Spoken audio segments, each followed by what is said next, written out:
नमस्कार दोस्तों, self study वाला पे आप सभी का स्वागत है।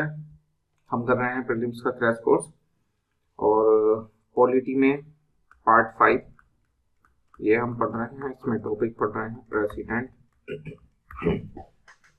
देखिए, तो प्रेसिडेंट में हमने क्या क्या पढ़ लिया अभी तक, टॉपिक वाइज हम इसे देखते हैं। सबसे पहले नंबर पे हमने इनकी कॉन्स्टिट्यूशनल पोजीशन देखी, है ना, कि ये नॉमिनल हेड है, प्राइम मिनिस्टर रियल हेड है। उससे रिलेटेड आर्टिकल भी देख लिया है ना, 53, 74। इनसे हमें पोजीशन पता चलती है। दूसरे नंबर पे क्वालिफिकेशन देख लीजिए, सिटीजन होने चाहिए एंड 35 ईयर्स के होने चाहिए, लोकसभा के चुने जाने वाला, है ना, ये सब हमने देखा। 3 नंबर पे कुछ कंडीशंस हमने देखी थी कि प्रेसिडेंट ऑफिस ऑफ प्रॉफिट पे ना हो एंड पार्लियामेंट में या स्टेट लेजिस्लेचर के मेंबर ना हो। तो वहां से हमने देखा, ये समझा था कि पार्लियामेंट के पार्ट तो होते हैं लेकिन उसके मेंबर नहीं हो सकते, है ना। सॉरी। कंडीशन के बाद हमने फिर इनका इलेक्टोरल कॉलेज में कौन कौन लोग हैं, मतलब इनके चुनाव में निर्वाचक मंडल में कौन कौन आते हैं। तो हमने देखा पार्लियामेंट में तो दोनों हाउस के लोग आते हैं लेकिन खाली इलेक्टेड आते हैं। स्टेट में दोनों हाउस के लोग नहीं आते, केवल लेजिस्लेटिव असेंबली के आते हैं, लेजिस्लेटिव काउंसिल के नहीं आते और उसके भी खाली इलेक्टेड आते हैं। फिर यूटी तो वहां खाली दिल्ली और पुडुचेरी के शामिल हो रहे हैं, अभी जम्मू कश्मीर के एमएलए भाग नहीं ले रहे। और फिर हमने देखा था कि 2019 में जब से वो एंग्लो इंडियन वाला प्रोविजन खत्म हुआ है, तो यहाँ पे इलेक्टेड मेंबर की जगह, लोकसभा में इलेक्टेड की जगह ऑल मेंबर आ जाए तब भी आप ठीक ही मानोगे। स्टेट लेजिस्लेटिव असेंबली में ऑल आ जाए तभी भी ठीक मानोगे। पहले ऑल गलत हो जाता था, इलेक्टेड ही ठीक होता था, है ना। ये आप ध्यान दें। इलेक्टोरल कॉलेज के बाद में फिर इनका इलेक्शन कैसे होता है ये हमने समझा था नंबर 5 पे। तो इलेक्शन में हमने 2-4 बातें जानी थी। नंबर 1 की प्रोपोर्शनल रिप्रेजेंटेशन होता है, सिंगल ट्रांसफरेबल वोट होता है। फिर 2 हमने समझा था कि जो यूनियन है और जो स्टेट है उनके बीच में पैरिटी है, समानता है ना। और नंबर 3 हमने समझा था ये जो स्टेट है इनके जो मत मूल्य का जो तरीका है, जो मापन है, उसमें समानता है। मापन जो स्केल ऑफ रिप्रेजेंटेशन है, तो इसके दोनों के हमने फॉर्मूले देख लिए थे कि क्या फॉर्मूले है ना। तो इलेक्शन हो गया। उसके बाद में नंबर 6 पे हमने देखा था कि अगर इलेक्शन से रिलेटेड कोई विवाद है, कोई डिस्प्यूट है, तो उस स्थिति में क्या होगा। तो देखा कि वो डिस्प्यूट जो है वो अभी सुप्रीम कोर्ट में जाते हैं। वाइस प्रेसिडेंट, प्रेसिडेंट दोनों डिस्प्यूट सुप्रीम कोर्ट में जाते हैं ना। फिर ओथ हमने देखा था। तो ओथ की हमने पहचान बनाई थी कि उसमें प्रिजर्व, प्रोटेक्ट एंड डिफेंड आता है। कॉन्स्टिट्यूशन को प्रिजर्व करते हैं, प्रोटेक्ट करते हैं, डिफेंड करते हैं। और ये प्रेसिडेंट और गवर्नर दोनों की ओथ ऐसी होती है।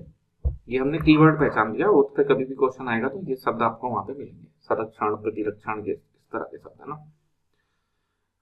एंड कौन दिलाते हैं, तो चीफ जस्टिस ऑफ इंडिया, अगर वो नहीं है एप्लीकेबल तो सुप्रीम कोर्ट के जो भी सीनियर मोस्ट जज होंगे वो। शपथ लग गई तो फिर कितने समय तक प्रेसिडेंट बने रहते हैं, तो जब से ऑफिस को इन्होंने ज्वाइन किया है तब से 5 साल तक, है ना। इलेक्शन से 5 साल नहीं था, ये बता दिया था, ठीक।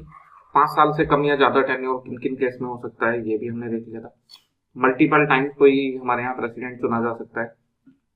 नंबर ऑफ इलेक्शन ऐसे फिक्स नहीं है कि जैसे यूएसए में एक व्यक्ति 2 ही बार हो सकता है, तो यहाँ पे ऐसा नहीं है। फिर एक बड़ा टॉपिक हमने देखा था इसमें, मे बी 9 नंबर पे, कि इम्पीचमेंट, है ना, महाभियोग, कि महाभियोग के माध्यम से हटाए जाते हैं। तो यहाँ पे हमने पूरी तुलना ही देख ली थी कि प्रेसिडेंट के अलावा और कौन कौन लोग महाभियोग से हटाए जा रहे हैं, तो उनकी एक पूरी तुलना करके हमने देख लिया था, है ना। अब जो एक बड़ा टॉपिक इसमें बाकी है, राष्ट्रपति, बड़ा इंपॉर्टेंट टॉपिक है ना। यहाँ से रीमेंस दोनों में क्वेश्चन बनने के चांस रहते हैं। तो अब हमें देखना है प्रेसिडेंट की क्या क्या पावर है ना। आज की क्लास से हमें प्रेसिडेंट की पावर पढ़नी है। इनको समझने से पहले आप एक बात अपने ध्यान में रखना, यहाँ हम बताएंगे कि ये प्रेसिडेंट की पावर है, ये काम प्रेसिडेंट करते हैं, ये काम प्रेसिडेंट करते हैं, क्योंकि संविधान में ऐसे लिखा है। और आप अपने दिमाग में अंडरस्टैंडिंग रखेंगे कि जब भी हम बोलेंगे कि ये काम प्रेसिडेंट करते हैं, तो ये हिडन है कि काउंसिल ऑफ मिनिस्टर की एडवाइस पे होते हैं। ऐसे समझो बहुत सारे आर्टिकल में लिखा है ये काम प्रेसिडेंट करेंगे, ये काम प्रेसिडेंट करेंगे, फिर एक आर्टिकल में ये लिख दिया कि एक काउंसिल ऑफ मिनिस्टर होगी एडवाइस देने के लिए और बिना इसकी एडवाइस के प्रेसिडेंट कोई काम नहीं करेंगे। ये सुप्रीम कोर्ट की व्याख्या है फिर, है ना। तो इन सब में इनडायरेक्टली ये लिखा माना गया फिर तो, है ना, कि ये सारे काम प्रेसिडेंट काउंसिल ऑफ मिनिस्टर की एडवाइस से पढ़ेंगे। तो दरअसल में तो हम प्रेसिडेंट की पावर मतलब पढ़ रहे हैं, लेकिन वो दरअसल में काउंसिल ऑफ मिनिस्टर की पावर है ना, क्योंकि वो सारे काम है। तो क्या प्रेसिडेंट अपनी मर्जी से कोई काम नहीं करते हैं? उनकी लिस्ट हम बाद में बनाएंगे। मुश्किल से 7-8 ऐसे काम हैं जो वो अपनी मर्जी से करते हैं, वो जो उनकी डिस्क्रिशनरी पावर है। तो जहां यहाँ जो हम पढ़ाएंगे बाद में डिस्क्रिशनरी पावर, उनको छोड़ के जहां भी लिखा है ये काम राष्ट्रपति करते हैं, तो आप समझ जाना काउंसिल ऑफ मिनिस्टर की एडवाइस पे राष्ट्रपति करते हैं। ठीक, इससे क्वेश्चन कैसे आते हैं? क्वेश्चन ऐसे आ सकते हैं कि जो राष्ट्रपति काम करते हैं उसमें से ये 2-3 चीजें देंगे कोई भी, मान लो ABCD, ये काम राष्ट्रपति नहीं करते, ये नहीं करते, ये नहीं करते। ऊपर पूछ लेंगे कि राष्ट्रपति की शक्ति क्या है, पावर क्या है। एक तो इस तरह का क्वेश्चन आता है। कई बार ऐसा करेंगे ये कि जो राष्ट्रपति की पावर है वही विकल्प में देंगे, चारों विकल्पों में वही है जो राष्ट्रपति की पावर है, कि मान लो सेशन बुलाना, सेशन एंड करना, है ना, या प्राइम मिनिस्टर से कोई इंक्वायरी करना, काउंसिल मिनिस्टर के बारे में पूछना, अपॉइंटमेंट, बहुत से ऐसे काम है। और यहाँ पे ये पूछ लेंगे कि इनमें से प्रेसिडेंट की एग्जीक्यूटिव पावर कौन सी है, लेजिस्लेटिव पावर कौन सी है, डिप्लोमेटिक पावर कौन सी है। तो पावर तो चारों है, तो हमें ये भी पढ़ना है कि इनमें से एग्जीक्यूटिव पावर कौन सी है, इसमें से लेजिस्लेटिव पावर कौन सी है, हमें ये भी पढ़ना है साथ के साथ में। अंडरस्टैंड? क्यों? क्योंकि क्वेश्चन आ सकता है। हमें खाली ये याद नहीं करना है कि ये राष्ट्रपति की शक्तियां हैं, हमें ये भी याद करना है कि ये राष्ट्रपति की कार्यपालिका शक्ति है, ये राष्ट्रपति की विधायी शक्ति है। ठीक, तो हम एक एक करके पढ़ते हैं। देखिए, सबसे पहले हम देख रहे हैं राष्ट्रपति की एग्जीक्यूटिव पावर। तो हम पहचान बना लेंगे शक्तियों की क्या क्या है, और बड़ा आसान है पहचान बनाना। आप पूरा टॉपिक पढ़ो, देखो आप आसानी से देखते ही बता दोगे कि राष्ट्रपति की कौन सी पावर है। एग्जीक्यूटिव पावर हम सबसे पहले पढ़ते हैं। एग्जीक्यूटिव पावर में जहां डायरेक्ट प्रेसिडेंट कुछ काम कर रहे होते हैं, प्रेसिडेंट के नाम से कोई काम करा जा रहा है ना, कोई अपॉइंटमेंट किया जा रहा है, किसी की नियुक्ति हो रही है ना, या वो कोई डायरेक्ट एक्शन ले रहे हैं, तो ये सारी चीजें जहां वो कुछ चीजों को एग्जीक्यूट कर रहे हैं, आप ऐसे समझ सकते हैं, तो वो उनकी एग्जीक्यूटिव पावर या जो कार्यकारी शक्ति है वो है ना, कार्यपालिका की शक्ति। ठीक, एग्जीक्यूटिव कौन कौन सी शक्तियां हैं, देखो लिस्ट बनाते हैं एग्जीक्यूटिव पावर की। तो पहला तो यही हो गया, आप पढ़ के आए हो, जो यूनियन है उसके सभी काम प्रेसिडेंट के नाम से किए जाते हैं। ये प्रेसिडेंट की एग्जीक्यूटिव पावर है। आर्टिकल 53 में लिखा हुआ है कि यूनियन की एग्जीक्यूटिव पावर प्रेसिडेंट में वेस्ट होगी, है ना, प्रेसिडेंट में वेस्टेड होगी, उनके अंदर निहित होगी। ठीक, दूसरा, चूंकि एग्जीक्यूटिव काम इनके नाम से करे जा रहे हैं, तो इससे रिलेटेड रूल्स कि कैसे करे जाएंगे, नियम प्रक्रिया, ये सब भी राष्ट्रपति बनाते हैं। अब समझ जाना कि काउंसिल ऑफ मिनिस्टर की एडवाइस पे राष्ट्रपति बनाते हैं, ये बोलना चाह रहे हैं जब हम ये बोल रहे हैं, तो है ना, आर्टिकल 74 ने सब जगह ये व्याख्या कर दी। तो ये भी इनकी एग्जीक्यूटिव पावर है। अपॉइंटमेंट करते हैं बहुत सारे अपॉइंटमेंट, जैसे चीफ इलेक्शन कमिश्नर हो गए, यूपीएससी के चेयरमैन हो गए, मेंबर हो गए, गवर्नर हो गए, प्राइम मिनिस्टर का भी अपॉइंटमेंट ही होता है ना।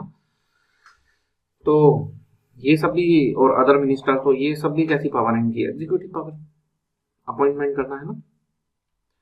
बाकी हम बाद में भी पढ़ेंगे आगे, प्राइम मिनिस्टर से जैसे काउंसिल ऑफ मिनिस्टर की वर्किंग है, तो उससे रिलेटेड कोई इंफॉर्मेशन मांग सकते हैं कि काउंसिल ऑफ मिनिस्टर में क्या चल रहा है, तो वो भी इनकी एग्जीक्यूटिव पावर है। काउंसिल ऑफ मिनिस्टर की एडवाइस बाध्य है, किसी एक मंत्री कोई सिफारिश राष्ट्रपति से करेगा वो बाध्य नहीं है। तो ऐसा कोई निर्णय है जो एक मंत्री ने लिया है, पूरे काउंसिल ऑफ मिनिस्टर ने उस पर डिस्कस नहीं करा, तो उसको इसमें रखवाने के लिए बोल सकते हैं काउंसिल ऑफ मिनिस्टर में। इसके अलावा बहुत सारे कमीशन बनाते हैं, कमीशन की रिपोर्ट है, जैसे आप समझो SC ST के OBC के लिए परमानेंट कमीशन तो है ही है, बीच बीच में इंक्वायरी के लिए इंक्वायरी कमीशन बनाए जाते हैं। मे बी आर्टिकल 340 341 में है, और जो परमानेंट कमीशन है वो 340 338 338A इन सब में है ना। तो उस पर्टिकुलर वर्ग से रिलेटेड इंक्वायरी के लिए कि संवैधानिक प्रावधान कैसे लागू हो रहे हैं, उनका लाभ मिल पा रहा है या नहीं मिल पा रहा, इंक्वायरी कमीशन बनाना। इंटर स्टेट काउंसिल बनाना। यूनियन टेरिटरी का तो एडमिनिस्ट्रेशन सीधे चलाते हैं। पार्ट टाइम में पढ़ेंगे, किसी एरिया को शेड्यूल्ड एरिया डिक्लेयर करना है, यानी कि शेड्यूल 5th एंड 6th का शासन है। तो ये सब प्रेसिडेंट की पावर है, और कैसी पावर है, एग्जीक्यूटिव पावर है, जहां वो सीधे कुछ चीजों को एग्जीक्यूट कर रहे हैं। आसान है, याद रखना, आप ध्यान से एक बार फाइल पढ़ना, फिर उसके क्वेश्चन करना, आराम से आपको समझ आ जाएगा। लेजिस्लेटिव पावर दूसरे नंबर पे, इन्हें तो याद करना और भी आसान है। लेजिस्लेटिव पावर याद दिखा ही सकते हैं। तो पार्लियामेंट से रिलेटेड कोई भी काम जब कर रहे हैं, संसद से रिलेटेड, या स्टेट लेजिस्लेटिव असेंबली या स्टेट लेजिस्लेचर जो राज्य की विधायिका है उससे संबंधित कोई भी काम कर रहे हैं, तो वो इनकी लेजिस्लेटिव पावर आएगी। तो क्या क्या काम करते हैं जरा समझो एक बार।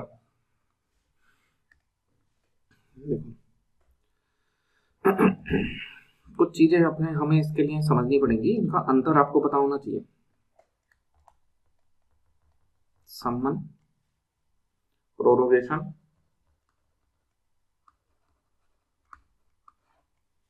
एंड सम्मन है, प्रोरोगेशन है, एडजोर्नमेंट है। इस पे आते हैं, थोड़ा बड़ा हो तो नेक्स्ट में देखते हैं। सम्मन,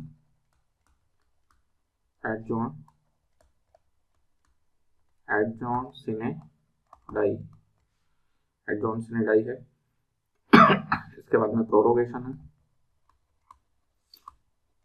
उसके बाद में डिसोल्यूशन है, उसके बाद में ज्वाइंट सिटी। ये सब पार्लियामेंट से रिलेटेड कुछ चीजें हैं। इसमें से इसको छोड़ के बाकी चीजें स्टेट जो लेजिस्लेचर है उसमें भी होती है ना।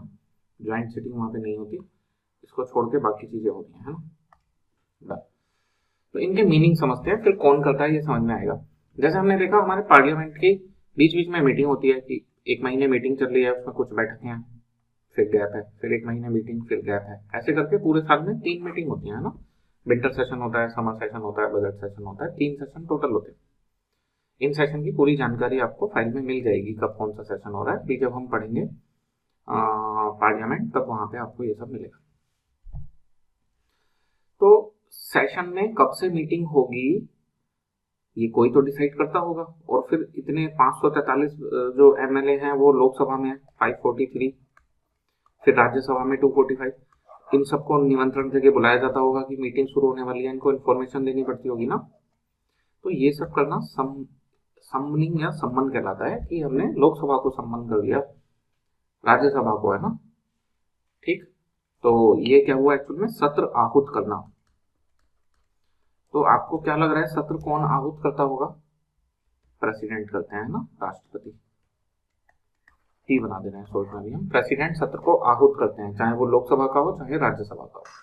इसका मतलब सभी सांसदों को सूचना प्रेसिडेंट के नोटिफिकेशन के माध्यम से जाती है कि इस तिथि से संसद की कार्रवाई का संचालन होगा, और सभी को निमंत्रण दिया जाता है, वो उस तिथि पे दिल्ली पहुंच के उस मीटिंग को अटेंड कर सकते हैं।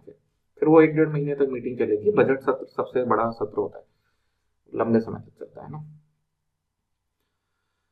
अब एक मीटिंग चल रही है, तो मान लो एक सिटिंग में एक दिन बैठक होगी, फिर दूसरे दिन बैठक होगी, ऐसे मंडे टू फ्राइडे तक बैठक होगी, फिर 2 दिन का गैप है, फिर बैठक होगी। अब ये दूसरे दिन वाली बैठक चल रही है किसी सॉरी, इसमें किसी बात को लेके विवाद हो जाता है सेकंड सिटिंग में। तो जो यहाँ पे पीठासीन अधिकारी हैं, प्रिजाइडिंग ऑफिसर है, लोकसभा में अध्यक्ष है ऑब्वियसली, है ना, और राज्यसभा में राज्यसभा के चेयरमैन, तो वो इस सिटिंग को स्थगित कर देते हैं। क्योंकि विवाद बहुत हो गया, हद से ज्यादा कंट्रोल पे नहीं है उनके, तो वो कहते हैं आज का सत्र स्थगित करा जाता है। साथ में टाइम बताते हैं। मान लो 2 बजे विवाद हुआ है तो बोलेंगे सदन का जो सत्र है, ये बैठक, ये 4 बजे तक के लिए स्थगित की जाती है। ऐसे भी कर सकते हैं, आज का पूरा कैंसिल करके कल तक के लिए स्थगित की जाती है। उससे अगली डेट भी बता सकते हैं कि मान लो अगर 5 तारीख है तो 7 तारीख तक के लिए स्थगित की जा सकती है। कोई ऐसे निश्चित नहीं है कि घंटे या दिन के लिए ही करी जाएगी, है ना, फ्लेक्सिबल है। तो ये जो सत्र का स्थगन है, जिससे वो बैठक स्थगित होती है, उसको क्या बोलते हैं, एडजोर्नमेंट। तो ये अभी बता दिया आपने कौन करते हैं, प्रिजाइडिंग ऑफिसर। ये प्रेसिडेंट नहीं करते हैं ना, ये प्रिजाइडिंग ऑफिसर। फिर एडजोर्नमेंट सिनेडाई क्या है, मान लो इस सत्र में 30 बैठक होनी थी, तो लगभग 1.5 महीने तक मीटिंग चली और उसमें 30 बैठक हुई, बीच में छुट्टी और ये सब। तो जो लास्ट वाली बैठक है, अब इसके बाद जो संसद का पूरा काम पहले से सब नोटेड रहता है, किस दिन क्या काम होना है, वो सब खत्म हो चुका, तो अब अगली मीटिंग नहीं होगी। तो जो प्रिजाइडिंग ऑफिसर हैं वो फिर क्या बोलेंगे कि कब तक के लिए सदन स्थगित करा जाता है, कब आना है ना, वो ये नहीं बता सकते। और इस सत्र की समाप्ति की घोषणा वो कर नहीं सकते, क्योंकि सत्र को बुलाना, आहूत करना और सत्र को समाप्त करना, प्रोरोगेशन, ये राष्ट्रपति करते हैं, प्रेसिडेंट। तो प्रिजाइडिंग ऑफिसर, पीठासीन अधिकारी, यानी कि लोकसभा में अध्यक्ष, राज्यसभा में सभापति, वो क्या करते हैं, वो कहते हैं कि ये जो बैठक है, जो सत्र है, वो अनिश्चित काल के लिए स्थगित किया जाता है। तो अनिश्चित काल के लिए स्थगन को क्या बोलते हैं, एडजोर्नमेंट सिनेडाई। तो ये स्थगन और ये अनिश्चित काल के लिए स्थगन। और जैसे ही प्रिजाइडिंग ऑफिसर बोलते हैं कि सदन को अनिश्चित काल के लिए स्थगित किया जाता है, तो ये सिंपल मतलब अंडरस्टैंडिंग है कि अब 1 या 2 दिन में राष्ट्रपति नोटिफिकेशन जारी करेंगे और उससे सत्र का प्रोरोगेशन कर देंगे, है ना, सत्र की समाप्ति हो जाएगी। फिर 2-3 महीने का गैप रहेगा, फिर अगला सत्र बुलाया जाएगा, तो फिर वही राष्ट्रपति सम्मन जारी करेंगे, प्रिजाइडिंग ऑफिसर उसको रन करते समय एडजोर्नमेंट सिनेडाई करेंगे, राष्ट्रपति फिर उसको प्रोरोग कर देंगे। सिंपल है ना। इसमें कुछ बेसिक बातें, अगर एडजोर्नमेंट सिनेडाई हो गया है और अभी तक प्रोरोगेशन नहीं हुआ, तो फिर भी एक बैठक हो सकती है ना। प्रोरोगेशन जब तक ना हो जाए तब तक बैठक हो सकती है, प्रोरोगेशन से ही सत्र की समाप्ति मानी जाती है, ठीक है। डिसोल्यूशन यानी कि ब्रेकअप, तो इसमें तो ये जो लोकसभा बार बार मिल रही है, इसके 543 लोग, इनकी सदस्यता चली जाती है, लोकसभा भंग हो जाती है, नए इलेक्शन कराने पड़ते हैं। और ये आपको पता होगा, डिसोल्यूशन खाली लोकसभा का होता है, राज्यसभा का डिसोल्यूशन नहीं होता, है ना, वो परमानेंट हाउस है। तो ये हम पढ़ेंगे बाद में, है ना, इसका डिसोल्यूशन। इसके बाद में आता है फिर ये ज्वाइंट सिटिंग, ये आपको पता है ज्वाइंट सिटिंग, अगर लोकसभा राज्यसभा के बीच में कोई मतभेद हो जाते हैं तो उनका एक संयुक्त बैठक होती है। ये संयुक्त बैठक भी राष्ट्रपति ही बुलाते हैं, रिजोल्यूशन भी राष्ट्रपति करते हैं। तो हमने ये सब आपको क्यों समझाया, सॉरी, पार्लियामेंट की बैठक को बुलाना, उसे समाप्त करना, लोकसभा को विघटित करना, संसद की संयुक्त बैठक बुलाना, ये सब पार्लियामेंट से रिलेटेड काम है ना। तो ये सब के सब प्रेसिडेंट की विधायी शक्ति में आएंगे। जो अभी हम लिस्ट बना रहे थे कि राष्ट्रपति की क्या क्या विधायी शक्ति होती है, तो वहां से हमें अब ये समझ में आ गया कि सत्र आहूत करना यानी कि सम्मन करना, सत्र को प्रोरोग करना, लोकसभा को डिसोल्व करना, ज्वाइंट सिटिंग बुलाना, ये सब प्रेसिडेंट के लेजिस्लेटिव फंक्शन हो गए, ठीक है। और भी हैं अभी, ये तो हमने खाली बैठक से रिलेटेड देखे, इससे अलग और क्या क्या फंक्शन है, ये बात सबको समझ में आ गई है ना। इसमें से जो ये वाले काम हैं इनके बारे में समझ लेना। स्टेट में ये नहीं होता, राज्यों में जो लेजिस्लेटिव असेंबली और काउंसिल है उसकी संयुक्त बैठक नहीं होती, और जो अपर हाउस है उसका डिसोल्यूशन नहीं होता। चिंता की कोई बात नहीं है, आगे जब हम लेजिस्लेचर पढ़ेंगे तो इन चीजों को डिटेल में जानेंगे, ठीक।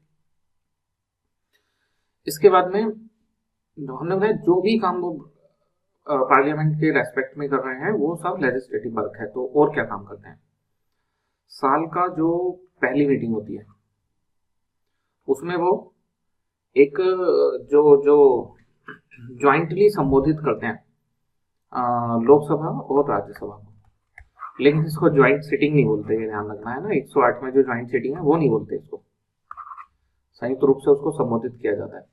ठीक, दूसरा इसका अंतर भी हम पढ़ेंगे बाद में। जो नई लोकसभा बनती है ना, तो नई लोकसभा के बाद में भी लोकसभा और राज्यसभा को संयुक्त रूप से संबोधित करते हैं। ध्यान नहीं रखना, यहाँ संयुक्त रूप से संबोधित करा जा, ये शब्द यूज करा जाता है, ये नहीं करा जाता कि उसकी संयुक्त बैठक को संबोधित करते हैं, है ना। दोनों में डिफरेंस है, वो सब अभी आप छोड़ दो। आप ये ध्यान रखो कि प्रेसिडेंट कभी कभी पार्लियामेंट में जाके बोलते हैं। वो कौन से ओकेशन होते हैं? हर साल की पहली सिटिंग में जो पहला डे है उसमें बोलते हैं, और अगर नई लोकसभा बनी है तो उसके बाद में जो पहला सिटिंग है उसमें बोलते हैं, है ना। तो ये भी उनकी लेजिस्लेटिव पावर है। इसके अलावा जो लोकसभा है वहां पे प्रिजाइडिंग ऑफिसर है ऑलरेडी, राज्यसभा में प्रिजाइडिंग ऑफिसर है। यहाँ पे डेप्यूटी चेयरमैन एंड चेयरमैन है, sorry vice chairman and chairman, और यहाँ पे deputy president and president, Lok Sabha के अध्यक्ष, लोकसभा के उपाध्यक्ष। ठीक है। फिर 10 लोगों का पैनल है, यहाँ भी 10 लोगों का पैनल है कि अगर इनमें से कोई छुट्टी पे गया तो वो लोग फिर प्रिजाइड करेंगे मीटिंग को, वो अध्यक्षता करेंगे। अब इसमें होता क्या है, अगर ये दोनों लोग स्पीकर एंड डेप्यूटी स्पीकर या प्रेसिडेंट डेप्यूटी प्रेसिडेंट उनको बोल सकते हैं, स्पीकर ज्यादा सही होता है ना, स्पीकर एंड डेप्यूटी स्पीकर। तो स्पीकर और डेप्यूटी स्पीकर अगर अस्थायी रूप से उपलब्ध नहीं है, कहीं गए हुए हैं, छुट्टी पे हैं, तबीयत खराब है, तो इनमें से कोई बैठक की अध्यक्षता करता है। अगर उनके पद स्थायी रूप से रिक्त हो गए हैं, उनकी सदस्यता चली गई है, मृत्यु हो गई है और उन्हें रिजाइन कर दिया है कुछ भी, तब फिर पैनल में से कोई प्रिजाइड नहीं करता। उस केस में अध्यक्षता कौन करते हैं? प्रेसिडेंट डिसाइड करते हैं कौन करेंगे। तो मतलब एक केस ऐसा भी है जब लोकसभा की अध्यक्षता कौन करेगा और राज्यसभा की अध्यक्षता कौन करेगा ये राष्ट्रपति डिसाइड कर रहे हैं। तो ये राष्ट्रपति की कैसी शक्ति हुई? लेजिस्लेटिव पावर हुई, है ना। नॉर्मली ये डिसाइड नहीं करते, अगर अस्थायी रूप से वो नहीं है तो पैनल में से किसी को लिया जाता है, अदरवाइज फिर प्रेसिडेंट डिसाइड करते हैं। कब तक? जब तक कि लोकसभा अपना अध्यक्ष खुद ना चुन ले या फिर राज्यसभा अपना सभापति खुद से ना चुन ले, है ना। ठीक, तो ये भी इनकी लेजिस्लेटिव पावर हुई। पार्लियामेंट को ये संदेश भेज सकते हैं राष्ट्रपति, ये भी इनकी लेजिस्लेटिव पावर है। कुछ रिपोर्ट हैं जो ये पार्लियामेंट में रखवाते हैं, है ना, जैसे कि मान लो कैग की रिपोर्ट है वो रखवाएंगे। जो बजट रखा जाता है पार्लियामेंट में वो प्रेसिडेंट के नाम से रखा जाता है। रखते तो उसको फाइनेंस मिनिस्टर है, बट वो किसके नाम से रखा जा रहा है? प्रेसिडेंट के नाम से। तो ये भी इनकी किस तरह की पावर हो गई? तो पार्लियामेंट में बजट रखवा रहे हैं, तो जो भी पार्लियामेंट को टच हो रहा है जो भी काम, वो इनकी लेजिस्लेटिव पावर है। इसको आप फाइनेंशियल पावर में भी काउंट कर सकते हो ना, जो कि वित्त से रिलेटेड पावर है। ठीक, इसके अलावा देखो जो राज्यसभा में आपको पता ही होगा 12 लोगों का नॉमिनेशन है, 12 लोगों का नामांकन राष्ट्रपति करते हैं। तो ये भी इनकी प्रिसाइडिंग सॉरी लेजिस्लेटिव पावर हो गई। और मेन 111 में अनुच्छेद 111 के अनुसार पार्लियामेंट में लोकसभा राज्यसभा से पास होने के बाद बिल इनके पास आते हैं, तो ये उनको अनुमति देते हैं। इनकी अनुमति के बिना कोई बिल जो है वो लॉ नहीं बनता। तो ये भी इनकी लेजिस्लेटिव पावर है ना। और जब संसद सत्र में नहीं है पार्लियामेंट, तो ये खुद से ही कानून बनाते हैं, ऑर्डिनेंस या बोलेंगे इसको अध्यादेश, ये जारी करते हैं। ये भी लेजिस्लेटिव पावर है। तो काफी सारी लेजिस्लेटिव पावर इनको दी गई है ना। जो यूनियन टेरिटरी है यूटी, उसमें 4 यूटी, हम उनको लिखेंगे 3+1। ये ऐसी हैं कि उनके लिए ये डायरेक्ट रेगुलेशन बनाते हैं। जब हम पार्ट 8 पढ़ेंगे तब हम डिटेल में देखेंगे कि भाई ऐसी कौन सी यूटी हैं जिनके लिए ये रेगुलेशन बना रहे हैं ना। जैसे यहाँ पे ऑर्डिनेंस इशू कर रहे हैं, उनके लिए रेगुलेशन बनाए जा रहे हैं, तो समझेंगे, इससे मिलता जुलता है ना। तो हमने प्रेसिडेंट की 2 पावर पढ़ ली। एग्जीक्यूटिव पावर, जहाँ उनके नाम से कुछ काम करे जा रहे थे या वो कुछ अपॉइंटमेंट कर रहे थे, कुछ एग्जीक्यूट कर रहे थे, वो इनकी पावर थी। सेकंड नंबर पे हमने देखी लेजिस्लेटिव पावर या विधायी शक्तियां, उसमें क्या क्या था वो सब हमने समझ लिया है ना। इसके बाद में फाइनेंशियल पावर। देखो जो लोगों ने पहले पढ़ा हुआ है उनको ये आसान लगेगा, जो फर्स्ट टाइम पढ़ रहे हैं तो उन्हें क्या होगा, यहाँ जो हम चीजें डिस्कस कर रहे हैं वो सब हमने पॉलिटी में आगे डिटेल में पढ़नी है। तो हो सकता है उनको अभी फर्स्ट टाइम में ऐसे लगे कि मुझे ये याद करना पड़ेगा, पर आप यकीन मानो जैसे जैसे पॉलिटी आगे कंप्लीट होगी तो एक बार आप इसको कंप्लीट होने दो, फिर आप शुरू से रिवाइज करना, तो वही चीजें जो आपको अभी याद करना मुश्किल लग रहा है वो ऑटोमेटिकली आपको याद होता हुआ चला जाएगा, क्योंकि वो चीजें आप डिटेल में आगे पढ़ चुके होगे, है ना। और दूसरा तीसरा रिवीजन करोगे फिर तो आपको ये लगेगा कि आप किंग हो गए हो पॉलिटी में, आपको सब कुछ आता है ना। ये निर्वाण की अवस्था है, निर्वाण केवल्य मोक्ष।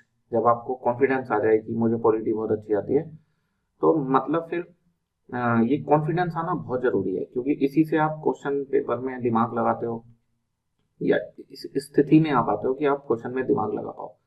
जब तक आपको कॉन्फिडेंस नहीं आता, डरे सहमे से रहते हो, तो आप क्वेश्चन में अपना माइंड ही अप्लाई नहीं करते, तो क्या ही आंसर निकाल पाओगे, है ना। आप क्वेश्चन में अपना माइंड तभी अप्लाई करते हो जब आपको कॉन्फिडेंस हो कि आपको आता है, तो आप इंटरेस्ट के साथ फिर क्वेश्चन पढ़ते हो कि मुझे इसको सोल्व करना है, मुझे पॉलिटी आती है। तो आप क्लास करो, नोट्स पढ़ो, हर टॉपिक के बाद में क्वेश्चन है उनको सोल्व करो, और फिर उसके जो बुक आपको दी जा रही है उसके 3 से 4 बार रिवीजन करो। यकीन मानो कि आपका प्री रुक नहीं सकता, 100% आपका प्री हो जाएगा, है ना। सेम ऐसे मेंस का कोर्स होगा, तो मेंस के कोर्स में बस आप मेंस की क्लास करो, लास्ट ईयर के क्वेश्चन है उनकी आंसर राइटिंग करो, एक टेस्ट सीरीज ज्वाइन करके उसमें आंसर प्रैक्टिस करो, जो टीचर इम्प्रूवमेंट सजेस्ट करते हैं कि ये चीज़ें लिखो मेंस में, ये मत लिखो, या कैसे अच्छे मार्क्स लाएं उनको अप्लाई करो, तो मेंस भी नहीं रुकेगा, है ना। पूरी तैयारी के साथ जाओगे तो ना आसानी से कर पाओगे उसको फिर, है ना। तो फाइनेंशियल पावर कौन कौन सी है ये पढ़ना है। वित्तीय शक्तियाँ, पार्लियामेंट में लॉ बनाने के लिए कुछ बिल आते हैं, लोकसभा या राज्यसभा, कुछ बिल, उसमें से कुछ बिल प्रेसिडेंट की अनुमति के बिना नहीं लाए जा सकते, और खासकर वो कौन से बिल हैं, मनी बिल, धन विधेयक। ये विशेष पावर नहीं होगी राष्ट्रपति की वित्तीय शक्ति कि धन विधेयक आपने अगर लाना है तो वो राष्ट्रपति की अनुमति से ही लाया जा सकता है। अब धन विधेयक क्या होता है पढ़ेंगे इसको आगे, जब आर्टिकल 110 में जब विधेयक पढ़ेंगे, है ना। धन विधेयक, वित्त विधेयक, संविधान संशोधन विधेयक, साधारण विधेयक, वित्त विधेयक 2 प्रकार के हैं, वो सब हम पढ़ेंगे। अभी पहली फाइनेंशियल पावर पता चल गई कि धन विधेयक इनकी पूर्व अनुमति से ही आएगा। दूसरा भी बताया था बजट, ध्यान रखना बजट ये प्रस्तुत नहीं करते, ये क्वेश्चन आए बजट कौन प्रस्तुत करता है लोकसभा में, तो आंसर आएगा वित्त मंत्री, फाइनेंस मिनिस्टर। किसके नाम से प्रस्तुत करता है, तब आंसर आएगा प्रेसिडेंट। तो ये भी इनकी फाइनेंशियल पावर है। इसके अलावा आपने सुना होगा हर 5 साल में फाइनेंस कमीशन या वित्त आयोग की नियुक्ति करते हैं, जो वित्त आयोग बताता है कि सेंट्रल से स्टेट को कितना पैसा दिया जाएगा, कितने प्रतिशत इसके जो टैक्सेबल इनकम है उसका कितने % दिया जाएगा। तो हर 5 साल में वित्त आयोग का गठन भी ये करते हैं, है ना। इसके अलावा कि एक 3 तरह के फंड हैं गवर्नमेंट ऑफ इंडिया के, consolidated fund of India, contingency fund of India and public account. तो ये जो कंटिजेंसी फंड ऑफ इंडिया है, इससे जो पैसा है उसका रख रखाव प्रेसिडेंट के अंडर में होता है, प्रेसिडेंट के बिहाफ पे फाइनेंस सेक्रेटरी उसको संचालित करते हैं। तो ये भी प्रेसिडेंट की स्पेशल पावर है कि 500 करोड़ रुपए का फंड है उनके पास में, कंटिजेंसी फंड, जिसको बिना संसद की अनुमति के कहीं भी खर्च करा जा सकता है। बाद में संसद की अनुमति ली जाती है खर्च करने के बाद, देश में कोई भी आपदा आने पर यहाँ से पैसा खर्च किया जा सकता है। तो ये भी हम देखेंगे बाद में डिटेल में। तो मनी बिल को अनुमति की जरूरत है। बजट, बजट को इन्होंने बोला क्या है, एनुअल फाइनेंशियल स्टेटमेंट, वार्षिक वित्तीय विवरण। बजट शब्द संविधान में प्रयोग नहीं करा गया है, ये आप ध्यान रखेंगे, है ना। तो वो इनके नाम से रखा जा रहा है। बाकी कंटिजेंसी फंड का इनके अंडर में है, वित्त आयोग की बना रहे हैं, है ना। ये सारी चीजें इनकी फाइनेंशियल पावर होगी। 4 पावर देखी हमने इंडिया में, फाइनेंशियल पावर हो गई, लेजिस्लेटिव पावर हो गई, एग्जीक्यूटिव पावर हो गई, और नहीं 3 ही हुई है अभी, है ना, एग्जीक्यूटिव, लेजिस्लेटिव एंड फाइनेंशियल, 3 तरह की पावर। इसके बाद में जो 4th पावर है वो देखते हैं, जुडिशियल पावर।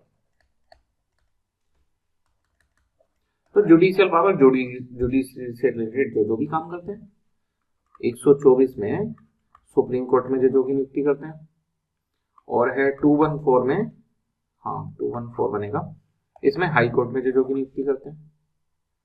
ठीक है। इसके अलावा महाभियोग का प्रस्ताव पास होकर इनके पास आता है तो ये हटाते हैं इनको, सुप्रीम कोर्ट और हाई कोर्ट के जजों को संसद के द्वारा पारित प्रस्ताव के बाद राष्ट्रपति के द्वारा हटाया जाता है। ठीक है, तो वो भी इनकी जुडिशियल पावर है। इसके अलावा आपने पढ़ा होगा आर्टिकल में भी है 143, तो उसमें सुप्रीम कोर्ट से सलाहकारी अधिकारिता है ना, तो मतलब संवैधानिक मामलों पे और पब्लिक मैटर जो है उन पे सुप्रीम कोर्ट से सलाह ले सकते हैं जुडिशियल पावर में। आर्टिकल 143 ही है, हाँ, एडवाइस लेने की पावर।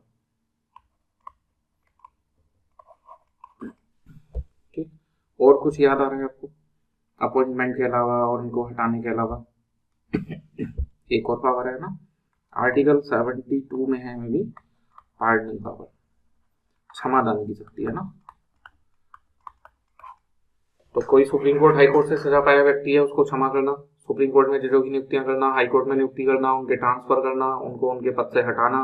हटाने में कंडीशन है कि संसद की सिफारिश के बाद ही हटाएंगे, यानी कि महाभियोग के बाद, और सुप्रीम कोर्ट से सलाह मांगना, सलाहकारी अधिकारिता है वो इनकी, है ना। एडवाइजरी जुरिसडिक्शन ये केवल राष्ट्रपति को मिला हुआ है, और क्षमा दान शक्ति। ठीक है, इसमें से कुछ कुछ शक्तियां हम बाद में डिटेल में पढ़ेंगे। फिर आती है इनकी डिप्लोमेटिक पावर, कूटनीतिक शक्तियां। तो देखो, जो हमारे यहाँ से इंडिया से विदेश में जो राजदूत वगैरह, एम्बेसडर वगैरह जाते हैं, तो उनको मोहर युक्त जो पेपर है उसको देके भेजना कि दूसरे देश में जाके वो वेरीफाई कराएं कि हम इंडिया के राजदूत हैं, और फिर वो अपना काम शुरू करें। ऐसे दूसरे देशों से जो लोग आते हैं तो उनको देखना कि वो आके अपना पत्र इनको सौंपेंगे, वरना तो ऐसे कोई भी आ जाएगा एम्बेसी में, है ना। तो राजदूतों को भेजना और उन्हें क्या बोलेंगे कि उनका वेलकम करना, ये सब। इसके अलावा ये खुद कुछ इंटरनेशनल फोरम में जाते हैं, भारत का प्रतिनिधित्व करते हैं, सारे अंतर्राष्ट्रीय संधि समझौते इनके नाम से करे जा रहे होते हैं।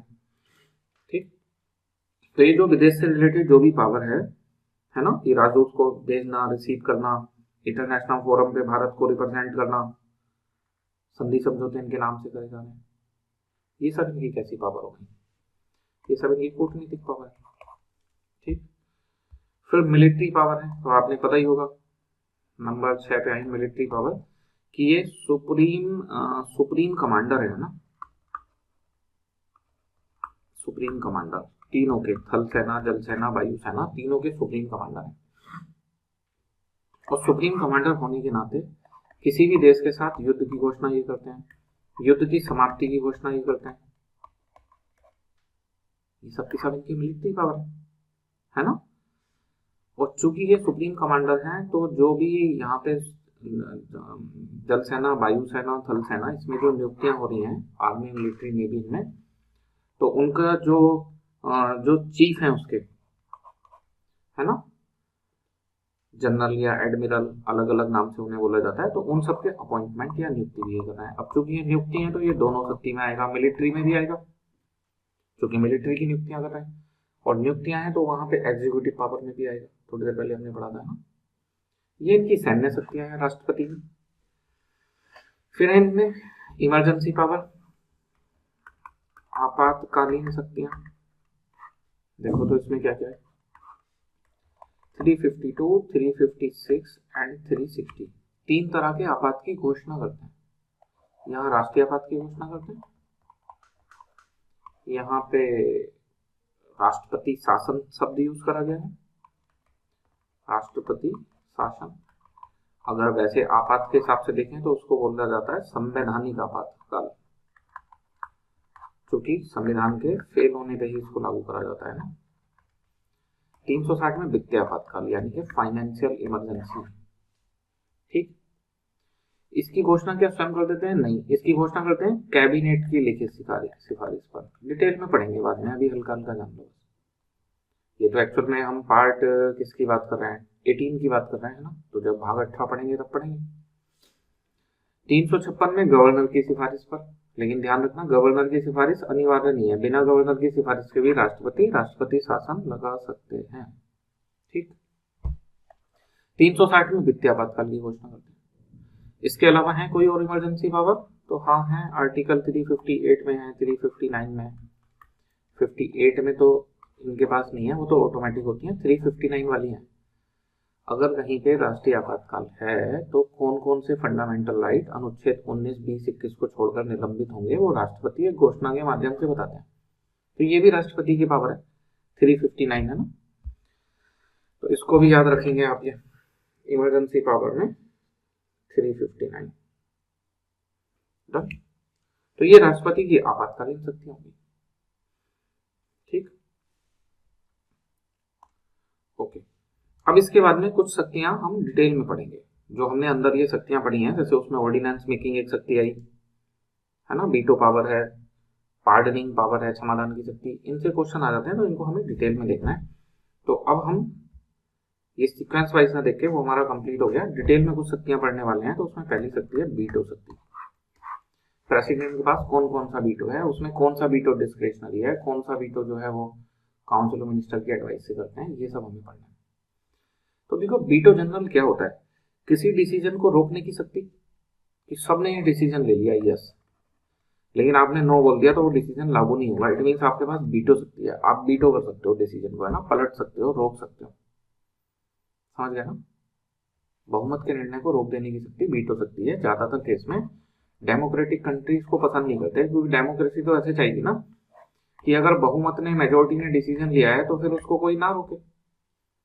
अगर बहुमत के डिसीजन को कोई रोक दे रहा है तो फिर कैसे डेमोक्रेसी बनेगी, है ना। तो बट इंडिया में ये वीटो पावर है, क्यों लाई गई है, कैसे लाई गई है, ये मेंस के लिए चर्चा का विषय है कि भाई जब डेमोक्रेटिक कंट्री के हिसाब से फिट नहीं बैठती तो हमने क्यों रखी है, तो क्या उपयोगिता है, क्या इसका मिसयूज के चांस हैं, और क्या सेफ गार्ड है कि इसका मिसयूज ना हो, वो मेंस की तैयारी है ना। मेंस की तैयारी बिल्कुल अलग तरह से हमें सोचना पड़ता है, और प्री में बिल्कुल अलग तरह से, इसीलिए हमने ये दोनों बैचों को अलग अलग कर दिया है, दोनों बैच अलग कर दिए हैं कि मेंस में हमारी थिंकिंग प्रोसीजर बिल्कुल अलग होगा, हम अलग चीजों पे डिस्कस कर रहे होंगे, एनालिटिकल पावर बिल्ड करने की कोशिश करेंगे, और प्री में तो बस इंफॉर्मेशन है, फैक्ट है ना, और उनको कैसे याद करें, बस इतना। चलिए तो देखते हैं कुछ कुछ एनालिटिकल चीजें जो प्री के लिए काम की हैं, वो आपको समझ में आता रहेगा। और अगर किसी ने प्री से पहले पहले प्री और मेंस दोनों की तैयारी पूरी कर लिया, जब आप प्री देने जाते हो तो आपने मेंस का भी पूरा कोर्स कर रखा है, प्री का भी, फिर तो समझो सोने पे सुहागा है, फिर आपको फैक्ट फैक्ट की सारी चीजें भी पता है, एनालिटिकल थिंकिंग भी आपकी फील्ड है। कुछ ऐसे सेक्शन जिनसे कभी कभी क्वेश्चन आता है प्री में, जैसे इंटरनल सिक्योरिटी से भी आ जाता है, डिजास्टर मैनेजमेंट से भी आ जाता है, तो प्री के में उसको नहीं पढ़ाते हैं ना, क्योंकि वो बहुत रेयर केस होता है। लेकिन आपने अगर मेंस पढ़ा है तो आपको वो सब भी आता है, तो आप दूसरे से 2, 3, 4 क्वेश्चन ज्यादा ही जान रहे होंगे, है ना। तो वो एक बड़ी अच्छी सिचुएशन होती है प्री मेंस दोनों वाली। चलो वीटो पावर समझना है, तो वीटो क्या होता है ये तो समझ में आ गया, डिसीजन को रोकने की क्षमता। तो ये वीटो जो होता है किसी भी देश में 4 तरह का होता है। एब्सोल्यूट वीटो, ध्यान रखना भारत का नहीं पढ़ रहे हैं, कहीं भी किस तरह का वीटो होता है उसको पढ़ रहे हैं। क्वालिफाइड वीटो, है ना, और इसके बाद में है नंबर 3 पे सस्पेंसिव वीटो, सस्पेंसिव वीटो, और नंबर 4 पे पॉकेट वीटो, पॉकेट वीटो, है ना। तो इसे बोलेंगे डिसेसिव, सस्पेंसिव को बोलेंगे निलंबनकारी, पॉकेट को तो पॉकेट ही या कभी कभी जेबी भी बोल देते हैं ना। एब्सोल्यूट वीटो को देखते हैं, अभी याद आ जाएगा तो बताते हैं। एब्सोल्यूट वीटो है ना, हिंदी के नोट्स में तो आपको फिर मिल ही जाएगा। तो ये 4 तरह के वीटो होते हैं, absolute veto, qualified veto, suspensive veto and pocket veto. इनमें होता क्या है, एब्सोल्यूट वीटो में कोई प्रस्ताव पास होके आया, लोकसभा राज्यसभा दोनों से पास होके आ गया, राष्ट्रपति ने बोल दिया नो, और वो प्रस्ताव समाप्त हो गया। अब अगर राष्ट्रपति को वो दोबारा प्रस्ताव भेजना है तो आपने फिर से लोकसभा राज्यसभा से पास करके दोबारा से पूरी प्रक्रिया अपना के भेजना पड़ेगा। इससे पूरा प्रस्ताव ही समाप्त हो जाता है। तो इसको क्या बोलते हैं? Absolute veto.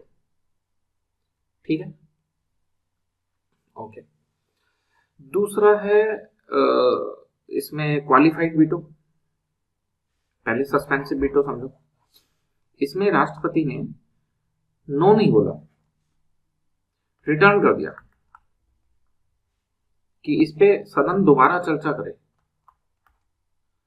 और अगर हाउस ने उसको फिर से उतनी ही मेजोरिटी से, अगर सिंपल मेजोरिटी से पहले भेजा था तो अभी भी सिंपल से, है ना, दोबारा प्रेसिडेंट के पास भेज दिया, तो प्रेसिडेंट को अनुमति देनी पड़ती है। तो इस केस में प्रेसिडेंट प्रस्ताव को समाप्त नहीं कर पाए, बस कुछ देर के लिए सस्पेंड कर पाए। पहले उनके पास पास होके कोई बिल आया, उन्होंने अनुमति देने से मना कर दिया, है ना, तो वो प्रस्ताव बिल समाप्त हो गया। दूसरे वाले में उन्होंने रिटर्न करा, और अगर उसको दोबारा से पास करके उतनी ही अनुमति से भेज दिया तो प्रेसिडेंट को अनुमति देनी पड़ेगी।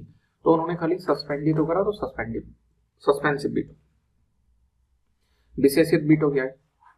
ये सेम सस्पेंसिव जैसा ही है, निलंबनकारी वीटो ही है। बस अंतर क्या है कि बिल प्रेसिडेंट के पास आता है, हाउस से या पार्लियामेंट से बिल प्रेसिडेंट के पास आता है, प्रेसिडेंट उसको दोबारा पार्लियामेंट को भेजते हैं। इस बार पार्लियामेंट को ज्यादा बहुमत से पास करके भेजना होता है। अगर पिछली बार सिंपल बहुमत से पास करा था, तो अब अगर पार्लियामेंट दोबारा सिंपल बहुमत से भेजेगी तब राष्ट्रपति अनुमति देने के लिए बाध्य नहीं है। लेकिन अगर स्पेशल मेजोरिटी ज्यादा बहुमत से भेज देगी तो फिर राष्ट्रपति अनुमति देनी पड़ेगी। क्वालिफाइड वीटो बोलते हैं इसको। ये भारत में नहीं है क्वालिफाइड वीटो, है ना। भारत में तो अगर उतनी ही मेजोरिटी से पास होकर दोबारा आ जाए तो अनुमति देनी पड़ती है। जेबी वीटो, ये क्या होता है? जब बिल को अनुमति देने के लिए कोई टाइम निश्चित ना हो। इस पे अभी सुप्रीम कोर्ट, हाई कोर्ट के डिसीजन भी आए थे, काफी डिस्प्यूट हो गया था, है ना। हाई कोर्ट ने गवर्नर से ये बोल दिया था कि उन्हें 3 महीने के अंदर अंदर डिसीजन लेना चाहिए बिल पे। तो वो हम पढ़ेंगे जब गवर्नर और प्रेसिडेंट ये सब पढ़ेंगे डिसीजन, जो बिल को अनुमति वाला सेक्शन। प्री और मेंस के लिए काम का टॉपिक है, बहुत महत्वपूर्ण टॉपिक है, क्योंकि हाई कोर्ट में बहस हुई इस मुद्दे पे, फिर सुप्रीम कोर्ट में बहस हुई, तो क्या नए निर्णय आए, क्या चीजें बदली, वो सब हम पढ़ेंगे, है ना। अभी हम वीटो पावर पढ़ रहे हैं तो उसी तक सीमित रखते हैं। तो 4 तरह के वीटो किसी भी देश में होते हैं: absolute veto, suspensive veto, qualified veto, pocket veto. Absolute veto में राष्ट्रपति बिल को समाप्त कर सकते हैं, सस्पेंसिव में केवल लौटा सकते हैं, वापस सेम बहुमत से आ जाए तो अनुमति देनी पड़ती है, और विशेषित में ज्यादा बहुमत से आने पर अनुमति देते हैं। भारत में absolute veto, suspensive veto and pocket veto है, जो क्वालिफाइड वीटो है वो नहीं है। क्लियर? चलो अब इनमें हम समझते हैं क्या क्या चीजें हैं वीटो पावर। हमने देखा भारत के जो राष्ट्रपति हैं उनके पास में ये 3 वीटो हैं। नंबर 1 है एब्सोल्यूट वीटो, है ना। दूसरे नंबर पे है फिर एब्सोल्यूट वीटो के साथ में सस्पेंसिव, निलंबनकारी वीटो, और तीसरे नंबर पे है फिर पॉकेट वीटो या जेबी वीटो। पॉकेट वीटो को नॉर्मली पॉकेट वीटो भी लिख सकते हैं। तो एक क्वेश्चन तो आपने इसमें ये याद रखना है कि वो डिस्क्रिशनरी पावर है राष्ट्रपति की, विवेकीय शक्ति, राष्ट्रपति खुद से निर्णय ले रहे हैं या काउंसिल ऑफ मिनिस्टर की एडवाइस से ले रहे हैं। तो ध्यान रखना, ये वाला तो काउंसिल ऑफ मिनिस्टर की एडवाइस से ही लिया जा सकता है। एब्सोल्यूट वीटो प्रेसिडेंट खुद से नहीं लगा सकते। तो ये डिस्क्रिशनरी पावर नहीं है, विवेकीय शक्ति नहीं है। काउंसिल ऑफ मिनिस्टर बोलेगी कि इस बिल को रोक दो, तभी राष्ट्रपति उस बिल को रोक के समाप्त कर देंगे। लेकिन जो सस्पेंसिव वीटो है, एक बार पुनर्विचार के लिए लौटाना, ये डिस्क्रिशनरी पावर है, विवेकीय शक्ति है। इसका मतलब जो सरकारी विधेयक हैं वो भी लौटा सकते हैं राष्ट्रपति एक बार तो संसद को वापस, लेकिन सामान्य बहुमत से पास होके आ जाए तो फिर अनुमति देनी पड़ती है। तो ऐसे क्वेश्चन है, क्या कभी राष्ट्रपति ने कोई सरकारी विधेयक ऐसे लौटाया? इस पे प्री में क्वेश्चन आ जाता है। अभी हम देखेंगे कौन कौन से। पहले पॉकेट वीटो, इसमें कि कोई डिसीजन नहीं ले रहे, वो जो बिल है वो पेंडिंग है ना। तो पॉकेट वीटो भी डिस्क्रिशनरी पावर है, बिना काउंसिल ऑफ मिनिस्टर। इसमें भी सीएम की एडवाइस की जरूरत नहीं है, इसमें भी नहीं है। ये दोनों डिस्क्रिशनरी पावर है और ये डिस्क्रिशनरी पावर नहीं है। एक चीज तो ये पूछी जा सकती है, कौन सा वीटो डिस्क्रिशनरी पावर है, कौन सा नहीं है। हमने लिस्ट बना ली, पहला काम हमारा समाप्त हो गया, है ना। दूसरा, जब वीटो यूज करते हैं तो बिल के साथ क्या होता है, तो इसमें तो हमने बताया बिल एंड हो जाता है, इस वाले में बिल सस्पेंड हो जाता है। अगर दोबारा पास करके भेज दें तो उसको अनुमति देनी पड़ती है फिर, है ना। और पॉकेट वीटो में ना तो बिल एंड होता है ना ही सस्पेंड होता है। सस्पेंड तो मान सकते हैं ना, एंड नहीं होता। अनिश्चित काल तक राष्ट्रपति के पास वो बिल रहेगा, 10 साल बाद भी वो बिल राष्ट्रपति के पास रहेगा, सरकारें बदल जाएंगी, गिर जाएंगी, फिर भी वो बिल राष्ट्रपति के पास रहेगा।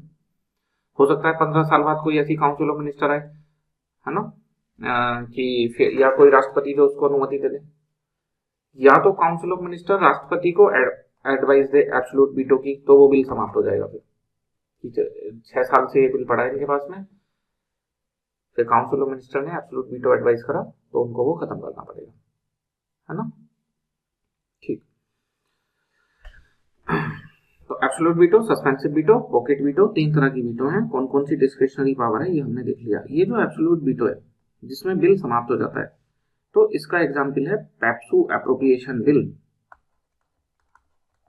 पहले अलग स्टेट होती थी, फिर इसको पंजाब में मिला दिया था, है ना। एप्रोप्रिएशन बिल आपको पता ही है, बजट के में संचित निधि से पैसा निकालने के लिए लाया जाता है ना, पढ़ेंगे इसको बाद में। तो पेप्सू एप्रोप्रिएशन बिल, इसको एब्सोल्यूट वीटो कर दिया था प्रेसिडेंट ने। ये एक एग्जाम्पल है, तो ये पेपर में आ जाता है, इसको याद रखेंगे कि भाई कौन से प्रेसिडेंट ने करा था। तो जब इसमें 1954 लिखा है तो फिर तो फर्स्ट प्रेसिडेंट ही है फिर तो, है ना, डॉक्टर राजेंद्र प्रसाद। तो पेपर में डेट आ जाए तो काम आसान है, वो बिना डेट के देने। पेप्सू एप्रोप्रिएशन बिल को किसने एब्सोल्यूट वीटो करा था, है ना, तो उसमें आप याद रखेंगे डॉक्टर राजेंद्र प्रसाद ने, है ना। ठीक, इसके बाद में एक और बिल है फिर, वो मेंबर ऑफ पार्लियामेंट के पेंशन वगैरह से रिलेटेड बिल था, उसको प्रेसिडेंट वेंकटरमन, उन्होंने एब्सोल्यूट वीटो कर दिया था। तो ये एग्जाम्पल पे भी क्वेश्चन आते हैं, तो आप इन एग्जाम्पल को अपने नोट्स में देख के याद करेंगे, है ना। हमारा मेन काम है आपको ये बताना कि भाई कहाँ कहाँ से क्वेश्चन आते हैं। ठीक, इसके अलावा ये जो सस्पेंसिव वीटो है, क्या इसके कोई एग्जाम्पल हैं, तो ये बहुत फ्रीक्वेंटली यूज करा जाता है। इसमें तो विधेयक को इस तरह से लौटा दिया जाता है, तो किस किस में इसको कर सकते हैं वो हम अभी समझेंगे। इसके एग्जाम्पल पे क्वेश्चन नहीं बनता है ना। इसके अलावा बनता है पॉकेट वीटो। तो पॉकेट वीटो जो है वो यूज करा था इंडियन पोस्ट ऑफिस बिल, भारतीय डाक विभाग जो भी बनेगा, है ना, इंडियन पोस्ट ऑफिस बिल 1986 में। और जो राष्ट्रपति थे जिन्होंने ये वीटो करा था वो है प्रेसिडेंट ज्ञानी जैल सिंह, इन्होंने करा था। तो ये हम एग्जाम्पल याद रखेंगे, ठीक है, ओके। अब एक और जो बात इसमें आ जाती है वीटो में, एग्जाम्पल से क्वेश्चन आ सकता है, विवेकीय शक्ति है या नहीं है उससे आ सकता है, और वो वीटो क्या होता है उससे बिल पे क्या फर्क पड़ता है ये क्वेश्चन आ सकता है। इसके अलावा और क्या आ सकता है, absolute veto, suspensive veto, pocket veto. किस किस केस में कौन कौन से वीटो का प्रयोग करा जा सकता है ना। तो चूंकि बिल तो कई तरह के होते हैं ना, हर बिल में तीनों चारों वीटो प्रयोग नहीं करे जा सकते। तो वीटो शक्ति के इस वाले पार्ट को समझने के लिए आपको ये समझना पड़ेगा कि जब राष्ट्रपति के पास 111 के तहत बिल आता है कोई भी, तो राष्ट्रपति क्या क्या कर सकते हैं। तो उसमें ये लिखा है, देखो, अगर ऑर्डिनरी बिल आया, ऑर्डिनरी बिल, साधारण विधेयक, अधिकांश विधेयक साधारण विधेयक ही होता है ना, तो राष्ट्रपति क्या क्या काम कर सकते हैं, 3 आर है उसमें, है ना। रेटिफाई कर सकते हैं, रेटिफाई कर सकते हैं उसको, है ना। अगर वो बिल रेटिफाइड हो गया तो फिर वो एक्ट बन जाएगा, लागू हो जाएगा, तो ये तो कोई वीटो नहीं हुआ, है ना। दूसरा, राष्ट्रपति क्या कर सकते हैं, रिजेक्ट कर सकते हैं। और रिजेक्ट करने का मतलब है कि राष्ट्रपति ने एब्सोल्यूट वीटो प्रयोग में कर दिया, तो इससे बिल क्या हो जाएगा, एंड हो जाएगा। उससे बिल एक्ट बन गया था, यहाँ इससे बिल एंड हो गया, क्लियर। और तीसरा, राष्ट्रपति क्या कर सकते हैं, रिटर्न कर सकते हैं, रिटर्न। अगर राष्ट्रपति ने रिटर्न कर दिया तो कौन सा वीटो लगा दिया, सस्पेंसिव वीटो। इससे क्या होगा, अगर पुनः वो वापस पास करके भेज दिया तो फिर अनुमति देंगे और नहीं भेजा तो वो बिल एंड हो जाएगा। तो राष्ट्रपति भारतीय संविधान के अनुच्छेद 11 में 3 काम कर सकते हैं, रेटिफाई कर सकते हैं, रिजेक्ट कर सकते हैं और रिटर्न कर सकते हैं। समझने में सुविधा के लिए हमने इसे 3 आर से बताया है। एग्जैक्ट जो वर्डिंग यूज हुई है संविधान में वो अलग है। इसमें बोल देते हैं कि अनुमति दे देना, इसमें अनुमति होल्ड कर लेना। रिजेक्ट की जगह क्या बोला है, होल्ड, लेकिन वो रिजेक्ट कर नहीं होता है ना, उससे बिल समाप्त हो जाता है। ठीक है ना। इसके अलावा एक चौथा काम भी है जो संविधान में लिखा नहीं है, बस परिस्थितियां ऐसी बनी कि वो शक्ति राष्ट्रपति को मिल गई। उसमें ये नहीं बता कि आपको रेटिफाई, रिजेक्ट और रिटर्न कितने टाइम में करना है, 1 महीना, 2 महीना, 1 साल, 2 साल, कुछ समय सीमा नहीं लिखी है ना। तो चौथा शक्ति और मिल गई, राष्ट्रपति क्या कर सकते हैं, रिजर्व कर सकते हैं, रिजर्व संरक्षित रख सकते हैं अनुमति को, है ना। उन्होंने बिल को रिजर्व कर लिया। इसका मतलब क्या हुआ, पॉकेट वीटो का इस्तेमाल कर दिया, है ना। तो रेटिफाई कर सकते हैं, रिजेक्ट कर सकते हैं, रिटर्न कर सकते हैं और रिजर्व कर सकते हैं। ये 4 काम राष्ट्रपति अनुच्छेद 1 में कर सकते हैं। अब हम इसको फिर से समझते हैं, देखना जरा। रेटिफाई करना, उसके बाद में फिर रिजेक्ट करना, इसके बाद में रिटर्न, उसके बाद में है फिर रिजर्व।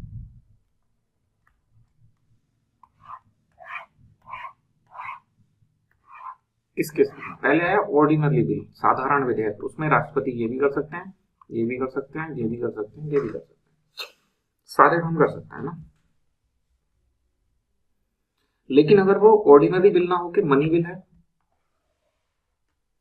तो मनी बिल को रेटिफाई कर सकते हैं, रिजेक्ट भी कर सकते हैं, रिटर्न नहीं कर सकते, है ना। रिजर्व भी कर सकते हैं। ये वाला तो सभी में लागू होगा, है ना, जो पॉकेट वीटो वाला सिस्टम है, इसको आप सभी में मानना है। फिर है कॉन्स्टिट्यूशन अमेंडमेंट बिल। कॉन्स्टिट्यूशन में क्योंकि ये सब में पता है टिक क्यों लगा रहे हैं, क्योंकि टाइम लिमिट किसी में नहीं है। ऐसा नहीं है कि मनी बिल है तो 14 दिन में राष्ट्रपति अनुमति देंगे संविधान संशोधन तो क्योंकि टाइम लिमिट किसी में भी नहीं दी हुई तो इसमें तो सब में ही टिकाना है। फिर मनी बिल के अलावा कॉन्स्टिट्यूशन अमेंडमेंट बिल पहुंचा तो उसको कॉन्स्टिट्यूशन अमेंडमेंट बिल को ये रेटिफाई कर सकते हैं, रिजेक्ट भी नहीं कर सकते, रिटर्न भी नहीं कर सकते। इस वाले को हम थोड़ी समझने में सुविधा के लिए अभी हटा रहे हैं। बता हमने दिया कि टाइम लिमिट तीनों में से किसी में भी नहीं है ना। ठीक है। इसके बाद में है फाइनेंस बिल। तो फाइनेंस बिल में तो ये तीनों ही बातें आएंगी। एक रह गया फाइनेंस बिल बताना, उसमें तीनों काम कर सकते हैं। तो बोले ये तो आपने बिल को अनुमति बता दी, यहाँ बीटो कहाँ बताया, इसी से बीटो निकलेगा। ऑर्डिनरी बिल में रेटिफाई कर पा रहे हैं, ये तो कोई बीटो नहीं होता। रिजेक्ट कर दिया, इसका मतलब ऑर्डिनरी बिल में कौन सा बीटो लग दिया, रिजेक्ट कर दिया तो एब्सोल्यूट बीटो। रिटर्न कर दिया तो सस्पेंसिव बीटो, और उसको रिजर्व रख लिया अपने लिए तो ये हो गया सस्पेंसिव बीटो, एब्सोल्यूट बीटो, पॉकेट बीटो। इसका मतलब साधारण विधेयक में तीनों बीटो प्रयोग में लाए जा सकते हैं। अनुमति से बीटो याद हो गया ना, एक ही चीज से दोनों चीजें याद हो जानी है, अच्छी बात है। मनी बिल में देखना रिटर्न नहीं कर सकते, इसका मतलब मनी बिल में सस्पेंसिव बीटो यूज नहीं किया जा सकता। और कॉन्स्टिट्यूशन अमेंडमेंट बिल, इसको तो अनुमति ही देनी पड़ती है, ना रिटर्न कर सकते ना रिजेक्ट कर सकते। तो ना तो कॉन्स्टिट्यूशन अमेंडमेंट बिल में एब्सोल्यूट बीटो भी यूज नहीं हो सकता, सस्पेंसिव बीटो भी यूज नहीं हो सकता, है ना। इस एक इंफॉर्मेशन से दोनों बातें पता चल जाती हैं। तो जब ये बिल को अनुमति जैसे देते हैं, आगे वहां पे भी है लिखा हुआ, आपके नोट्स में भी लिखा हुआ है, इसको आप रीड कर लेना। बीटो पावर आपको समझ में आ गई क्या होती है, कितने तरह की है राष्ट्रपति के पास में, उसमें से कौन डिस्क्रिशनरी है और कौन काउंसिल ऑफ मिनिस्टर की एडवाइस से होगी, कौन से बीटो लगाने का क्या प्रभाव होगा, और कौन कौन से बिल पे कौन कौन से बीटो लग सकते हैं, ये सारी जानकारी हमने ले ली। अगला टॉपिक है हमारा इसके बाद में ऑर्डिनेंस मेकिंग पावर।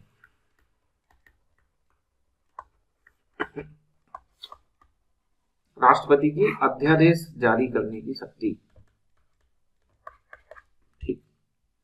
तो सबसे पहले तो इसमें यही पूछा जाता है कि भाई कौन से अनुच्छेद में है।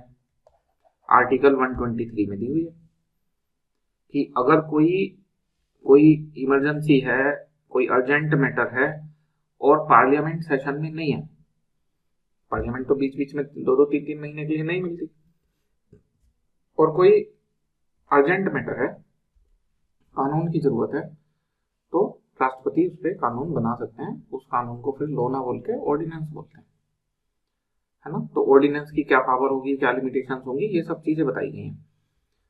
पहले आपको ये पता चला आर्टिकल 123 ने प्रेसिडेंट को ऑर्डिनेंस मेकिंग पावर दी है कि राष्ट्रपति जो है वो ऑर्डिनेंस को प्रोमलगेट कर सकते हैं। प्रोमलगेशन एंड ऑर्डिनेंस, ये दो कीवर्ड इसमें आते हैं। अध्यादेश और जारी करना, है ना। इसमें 4 लिमिटेशन है, 4। क्या क्या लिमिटेशन है उनको समझते हैं। पावर तो दे दी राष्ट्रपति को, तो ऐसा नहीं है कि राष्ट्रपति अब संसद की तरह काम करेंगे। कुछ कुछ लिमिटेशन है, क्या क्या है एक एक समझते हैं। राष्ट्रपति अध्यादेश जारी कर सकते हैं, लेकिन नंबर 1 लिमिटेशन तभी कर सकते हैं जब संसद सत्र में ना हो। संसद सत्र में ना हो, अब इसका क्या अर्थ होता है संसद सत्र में ना हो।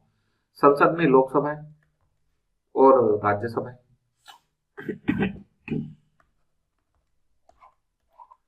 मान लो लोकसभा की मीटिंग चल रही है, राज्यसभा की नहीं चल रही, या लोकसभा की मीटिंग नहीं चल रही, राज्यसभा की चल रही है, या दोनों की मीटिंग नहीं चल रही, या दोनों की मीटिंग चल रही है।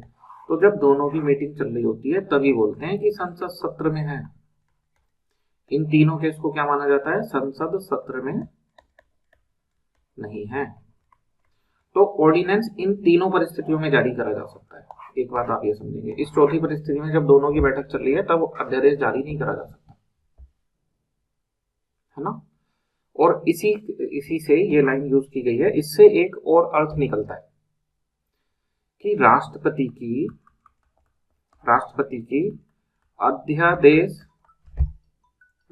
की अध्यादेश जारी करने की शक्ति संसद की समानांतर शक्ति नहीं है, समानांतर शक्ति नहीं है। क्यों? क्योंकि जब जब संसद सत्र में होगी तो राष्ट्रपति के पास अध्यादेश जारी करने की शक्ति नहीं होगी। अगर उधर संसद भी अपने कानून बना दिया, इधर राष्ट्रपति अध्यादेश जारी करे जा रहे हैं, दोनों साथ साथ कर रहे हैं, तभी तो वो समानांतर शक्ति होती। तो एक कंडीशन हमको पता चली कि अध्यादेश तभी जारी हो सकता है जब संसद सत्र में ना हो, और संसद सत्र में होने के, पार्लियामेंट सेशन में होने के क्या मीनिंग होते हैं वो हमने समझ लिया। और इससे हमें ये भी पता चला कि वो राष्ट्रपति की पैरेलल शक्ति नहीं है, संसद की पैरेलल शक्ति अध्यादेश जारी करना, है ना। दूसरी लिमिटेशन क्या है, पहली लिमिटेशन सबको क्लियर है कि ऐसा नहीं है कि अध्यादेश कभी भी ऐसे जारी करे जा सकते हैं। अध्यादेश तभी जारी करा जाएगा जब राष्ट्रपति संतुष्ट हो, सेटिस्फाइड हो कि एक ऐसी कंडीशन आ गई है कि उसमें इमीडिएट एक्शन यानी कि तात्कालिक कार्रवाई आवश्यक है। इसका मतलब ये राष्ट्रपति की संतुष्टि पे डिपेंड करता है कि अगर राष्ट्रपति को लग रहा है कि अध्यादेश जारी करना जरूरी है तो वो जारी कर देंगे। हो सकता है अध्यादेश जारी करना उस समय जरूरी ना हो। कई बार ये ऐसा प्रोविजन है जिसको बहुत ज्यादा मिसयूज करा गया है भारत के राजनीति में, तो मेंस के लिए भी काम का है। तो कई बार ऐसे करती हैं पार्टियां कि उनको मान लो लोकसभा में मेजोरिटी है, राज्यसभा में नहीं है, तो जब तक संसद का सत्र चलता रहेगा तो उनका बिल पास नहीं होगा, क्योंकि राज्यसभा से पास नहीं हो पाएगा। तो इंतजार करती हैं बैठक समाप्त होने का। जैसी बैठक समाप्त होगी तो कहेंगे संसद सत्र में नहीं है, राष्ट्रपति ने अध्यादेश जारी कर दिया। तो बताना क्या ये इसको राष्ट्रपति की संतुष्टि माना जाएगा कि इमीडिएट एक्शन लेना जरूरी था? अभी तो संसद सत्र में थी, तब तो आपने करा नहीं कुछ। तो इन्होंने ऐसे कर रखा था कि राष्ट्रपति की संतुष्टि है या नहीं है इसका जुडिशियल रिव्यू नहीं हो सकता। तो ये जम के मिसयूज कर रहे थे फिर इसको, है ना, कि हर चीज में राष्ट्रपति यही। और क्या करते थे एक मिसयूज दूसरा, संसद सत्र में आएगी तो उसको यहाँ पे सत्र में रखना पड़ता है। सत्र में आने के 6 सप्ताह के अंदर पास कराना होता है अध्यादेश। तो वो 6 सप्ताह तक सत्र में रखेंगे नहीं, अध्यादेश पास नहीं होगा, 6 सप्ताह तक नहीं रखा तो अध्यादेश समाप्त हो जाता है। लगभग 6 सप्ताह जितनी मीटिंग चलती है, तो जैसी मीटिंग चल के संसद फिर सत्र में नहीं है तो फिर से नया अध्यादेश जारी कर दिया, फिर सेम अध्यादेश जारी कर दिया। तब जाके फिर सुप्रीम कोर्ट ने एक डिसीजन में बोला कि सेम अध्यादेश को बार बार जारी करना संविधान का उल्लंघन है, ऐसा नहीं कर सकते, और राष्ट्रपति की संतुष्टि का जुडिशियल रिव्यू हो सकता है। 2 शर्तें पता चल गई हमें, दोनों पे प्री में क्वेश्चन आ जाता है, और ये दूसरा वाला जो है ये तो मेंस में भी काम आएगा, है ना। कौन सा केस था, सुप्रीम कोर्ट ने किस केस में बोला था, ये सब याद करना पड़ेगा। मेंस में आ गया तो उसमें केस सहित लिखा जाएगा कि सुप्रीम कोर्ट ने इस केस में ये बोला है ना। चलो, तो कौन सा केस है ये, कूपर केस है ना। कूपर केस याद रखेंगे आप, 1970 का। उसने बोल दिया कि भाई संतुष्टि का जुडिशियल रिव्यू हो सकता है, और बार बार ऐसे अध्यादेश जारी करना जो है वो संविधान का उल्लंघन है, अगर मालाफाइड ग्राउंड है तो। 2 लिमिटेशन पता चल गई, संसद सत्र में ना हो, उससे एक बात और पता चली कि पैरेलल शक्ति नहीं है, और अगला की राष्ट्रपति की संतुष्टि वाली बात हमें पता चली है ना। तीसरी कंडीशन क्या है कि अध्यादेश जो है वो सेम वही बल रखता है, अध्यादेश जो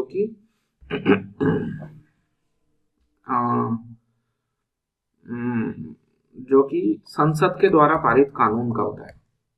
दोनों की समान सीमाएं हैं, अध्यादेश की सीमा और संसद के कानून की सीमाएं, उनकी लिमिटेशन सेम है। इसका क्या मतलब हुआ, अवधि को छोड़ के दोनों समान होते हैं। इसका मतलब राष्ट्रपति उन्हीं मामलों पे अध्यादेश जारी कर सकते हैं जिन जिन मामलों पे संसद कानून बना सकती है, यानी कि जो सेंट्रल लिस्ट है उस पे, कॉन्करेंट लिस्ट है उस पे अध्यादेश जारी करे जा सकते हैं, है ना। तो सेम लिमिटेशंस होती हैं, उन्हीं मैटर पे जारी करे जा सकते हैं, ठीक।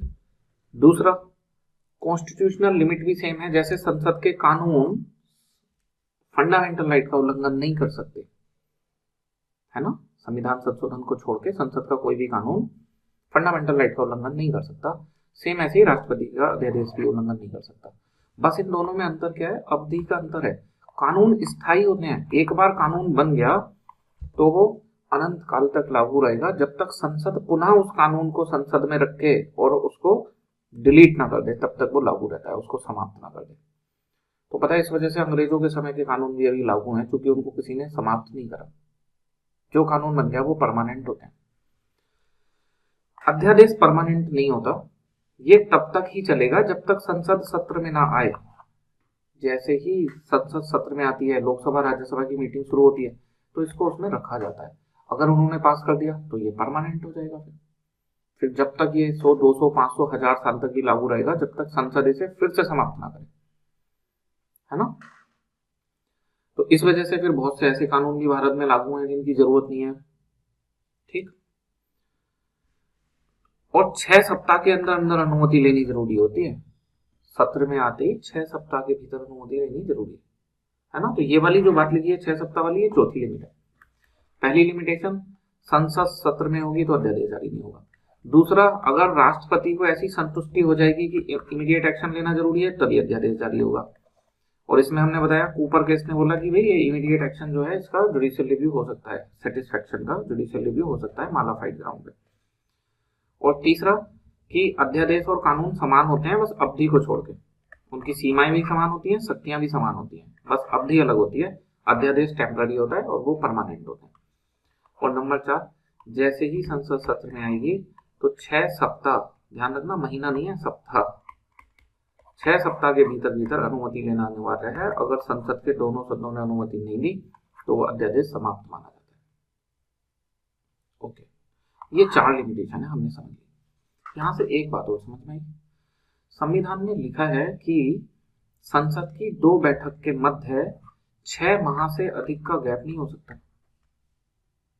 तो इसका मतलब 2 मीटिंग अधिकतम 6 माह के गैप पे हो सकती है। और फिर जैसे ही मीटिंग शुरू हुई उसके 6 सप्ताह के अंदर अंदर अध्यादेश को पास करना जरूरी है ना। तो चौथी लिमिटेशन लिखी है कि संसद के सत्र में आते ही 6 सप्ताह के भीतर अनुमति जरूरी है। तो यहां से अध्यादेश की अधिकतम अवधि आपको क्या लगी, अधिकतम अवधि क्या हो सकती है?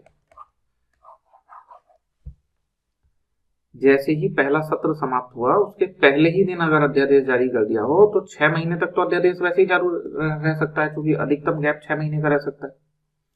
और फिर सत्र में आते ही 6 सप्ताह तक वैसे लागू रह सकता है। तो अधिकतम अवधि क्या हो सकती है किसी भी अध्यादेश की? 6 माह तथा 6 सप्ताह। ऐसे क्वेश्चन आया नहीं है अभी अधिकतम अवधि पे, बस यही पूछा जाता है कि कितने समय में अनुमति मिलनी चाहिए, तो 6 सप्ताह उसका आंसर होता है। और अगर अधिकतम अवधि पे क्वेश्चन बना दिया तो 6 माह और 6 सप्ताह। क्लियर है? तो ये हमने दो शक्तियां यहां अलग से देख ली। एक शक्ति देख ली हमने वीटो और दूसरी शक्ति देख ली हमने अध्यादेश।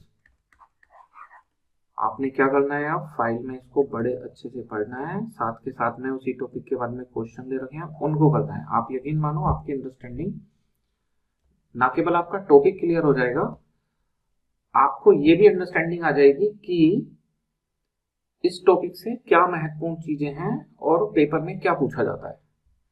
नए नए बच्चों के साथ या नए क्या पुराने जो कैंडिडेट है उनके साथ भी समस्या रहती है, हमेशा दूसरों से पूछते रहते हैं क्या पढ़ूं, पेपर में क्या आता है, क्या पढ़ूं।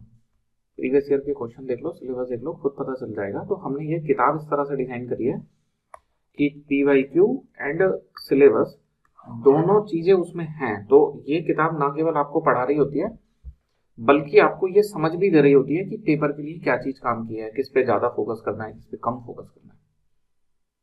शुरू में हो सकता है आपको इसका इंपॉर्टेंस समझ में ना आए, लेकिन जैसे जैसे आपकी अंडरस्टैंडिंग बढ़ेगी तो आप समझ जाओगे कि ये क्यों बेस्ट बुक है, क्योंकि जो दो मेन चीजें हैं PYQ सिलेबस उन सबको करते हुए इसमें किया गया है ना। एक लंबे अनुभव के बाद में इस किताब को ऐसे बनाया गया है।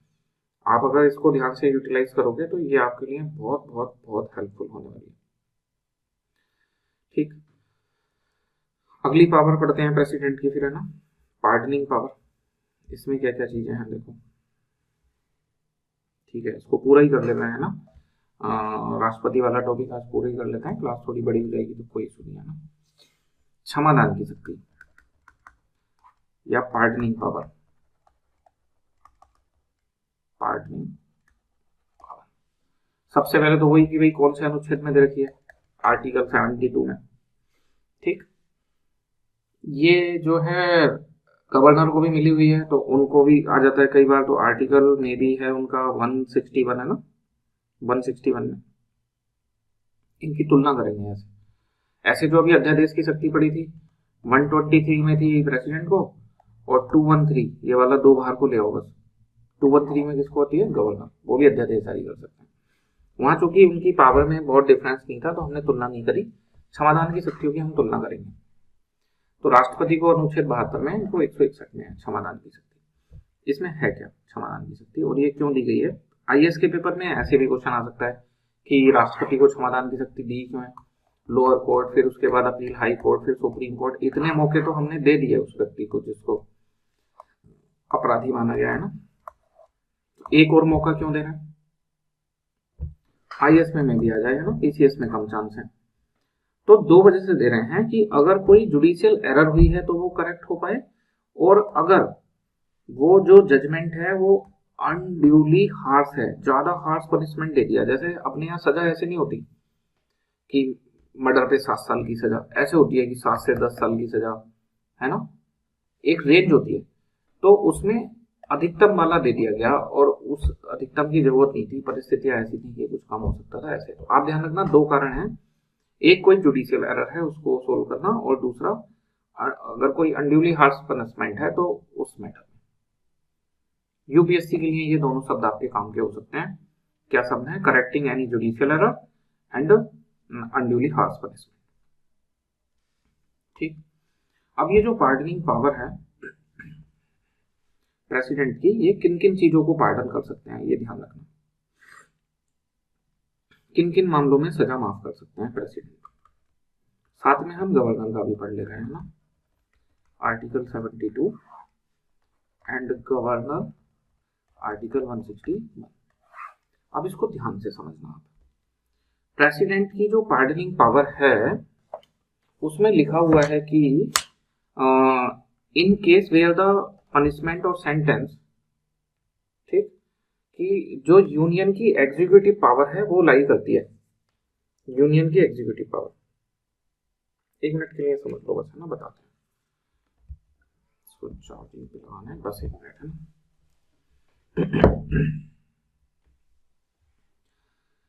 जिन जिन मामलों में यूनियन को एग्जीक्यूटिव पावर है, लेजिस्लेटिव पावर नहीं लिखी, लेजिस्लेटिव पावर तो आप सबको पता है, लेजिस्लेटिव पावर तो सेंट्रल लिस्ट पे है और कंकरेंट लिस्ट पे है ना। एग्जीक्यूटिव पावर हम पढ़ेंगे जब पार्ट 12 पढ़ेंगे भारतीय संविधान का, तो अभी हम हल्का सा बता दे रहे हैं कि देखो, जैसे थोड़ा सा जान लो इसके बारे में, है ना, तभी आपके लिए बेटर रहेगा। जैसे एक सेंट्रल लिस्ट है, एक कंकरेंट लिस्ट है, एक स्टेट लिस्ट है। पहले स्टेट लिस्ट ले लेते हैं, फिर कंकरेंट लिस्ट। इस पे लॉ मेकिंग यानी कि लेजिस्लेटिव पावर, विधायी शक्ति, इस पे पार्लियामेंट को है एक्सक्लूसिवली, इसमें स्टेट लेजिस्लेचर को है एक्सक्लूसिवली, और इसमें दोनों कर सकते हैं, है ना। तो ये एक्सक्लूसिव पावर नहीं है किसी की, ये तो लेजिस्लेटिव पावर है कि कानून कौन बनाएगा। अब कानून तो बन गया, उसको लागू कौन करेंगे, सेंट्रल गवर्नमेंट के ऑफिसर, स्टेट गवर्नमेंट के ऑफिसर। एग्जीक्यूटिव पावर किसमें होगी, तो सेंट्रल लॉ की एग्जीक्यूटिव पावर एक्सक्लूसिवली यूनियन के पास होती है, सेंटर के पास होती है। स्टेट वालों की एक्सक्लूसिव पावर स्टेट के पास होती है। कंकरेंट लिस्ट की executive power by default state के पास होती है। अगर कंकरेंट लिस्ट पे कोई कानून बना है, चाहे वो सेंटर ने बनाया है चाहे स्टेट ने बनाया है, उसको एग्जीक्यूट करने की जिम्मेदारी स्टेट की है। अगर उस एक्ट में पार्लियामेंट ने बनाया है और स्पष्ट तौर पे लिख दिया है कि इसे यूनियन गवर्नमेंट एग्जीक्यूट करेगी, तभी एग्जीक्यूटिव पावर जो है वो यूनियन के पास जाती है, अदरवाइज बाय डिफॉल्ट स्टेट के पास जाती है। इतना समझ में आ गया, है ना। तो स्टेट की जो एग्जीक्यूटिव पावर है वो बस इस वाले है, इन वालों में, सेंट्रल लिस्ट वालों में। इसके अलावा जो कंकरेंट लिस्ट वाले हैं उनमें जिनमें पार्लियामेंट ने एक्ट के थ्रू लिखा हुआ है कि सेंटर इसको एग्जीक्यूट करेगा, उन्हीं में एग्जीक्यूटिव पावर है। और जिसमें यूनियन को एग्जीक्यूटिव पावर है, उस कानून में अगर किसी को सजा मिली है तो उस सजा को प्रेसिडेंट माफ कर सकता है। बड़ा अच्छा क्वेश्चन इस पे बन सकता है। यहाँ पे लिख देंगे प्रेसिडेंट सभी कानूनों की सजा माफ कर सकते हैं, चाहे वो स्टेट लिस्ट के हो, चाहे कंकरेंट लिस्ट, चाहे सेंट्रल लिस्ट, तो गलत हो जाएगा। प्रेसिडेंट केवल कंकरेंट लिस्ट और यूनियन लिस्ट के में जो कानून बने हैं उनकी सजा को माफ कर सकते हैं, तो भी गलत हो जाएगा। जिन मामलों में सेंटर को लेजिस्लेटिव पावर है ना, उनमें प्रेसिडेंट माफ कर सकते हैं, तब भी गलत हो जाएगा। और ऐसे कानून जो संसद ने बनाए हैं उनमें प्रेसिडेंट माफ कर सकते हैं, तब भी गलत हो जाएगा। ऐसे कानून जिन्हें यूनियन एग्जीक्यूट करता है उनमें प्रेसिडेंट माफ कर सकते हैं, ये सही माना जाएगा, है ना। तो ये पॉलिटी की एक खासियत है कि छोटे छोटे शब्दों से आंसर बदल जाता है, समझ गए ना। केंद्र सरकार जिन कानूनों को लागू करती है उन कानूनों में क्षमादान की शक्ति राष्ट्रपति के पास है, जिन्हें लागू करती है। ये नहीं लिखा जिन्हें बनाती है या जिन्हें बनाने की शक्ति उसके पास है, ठीक है।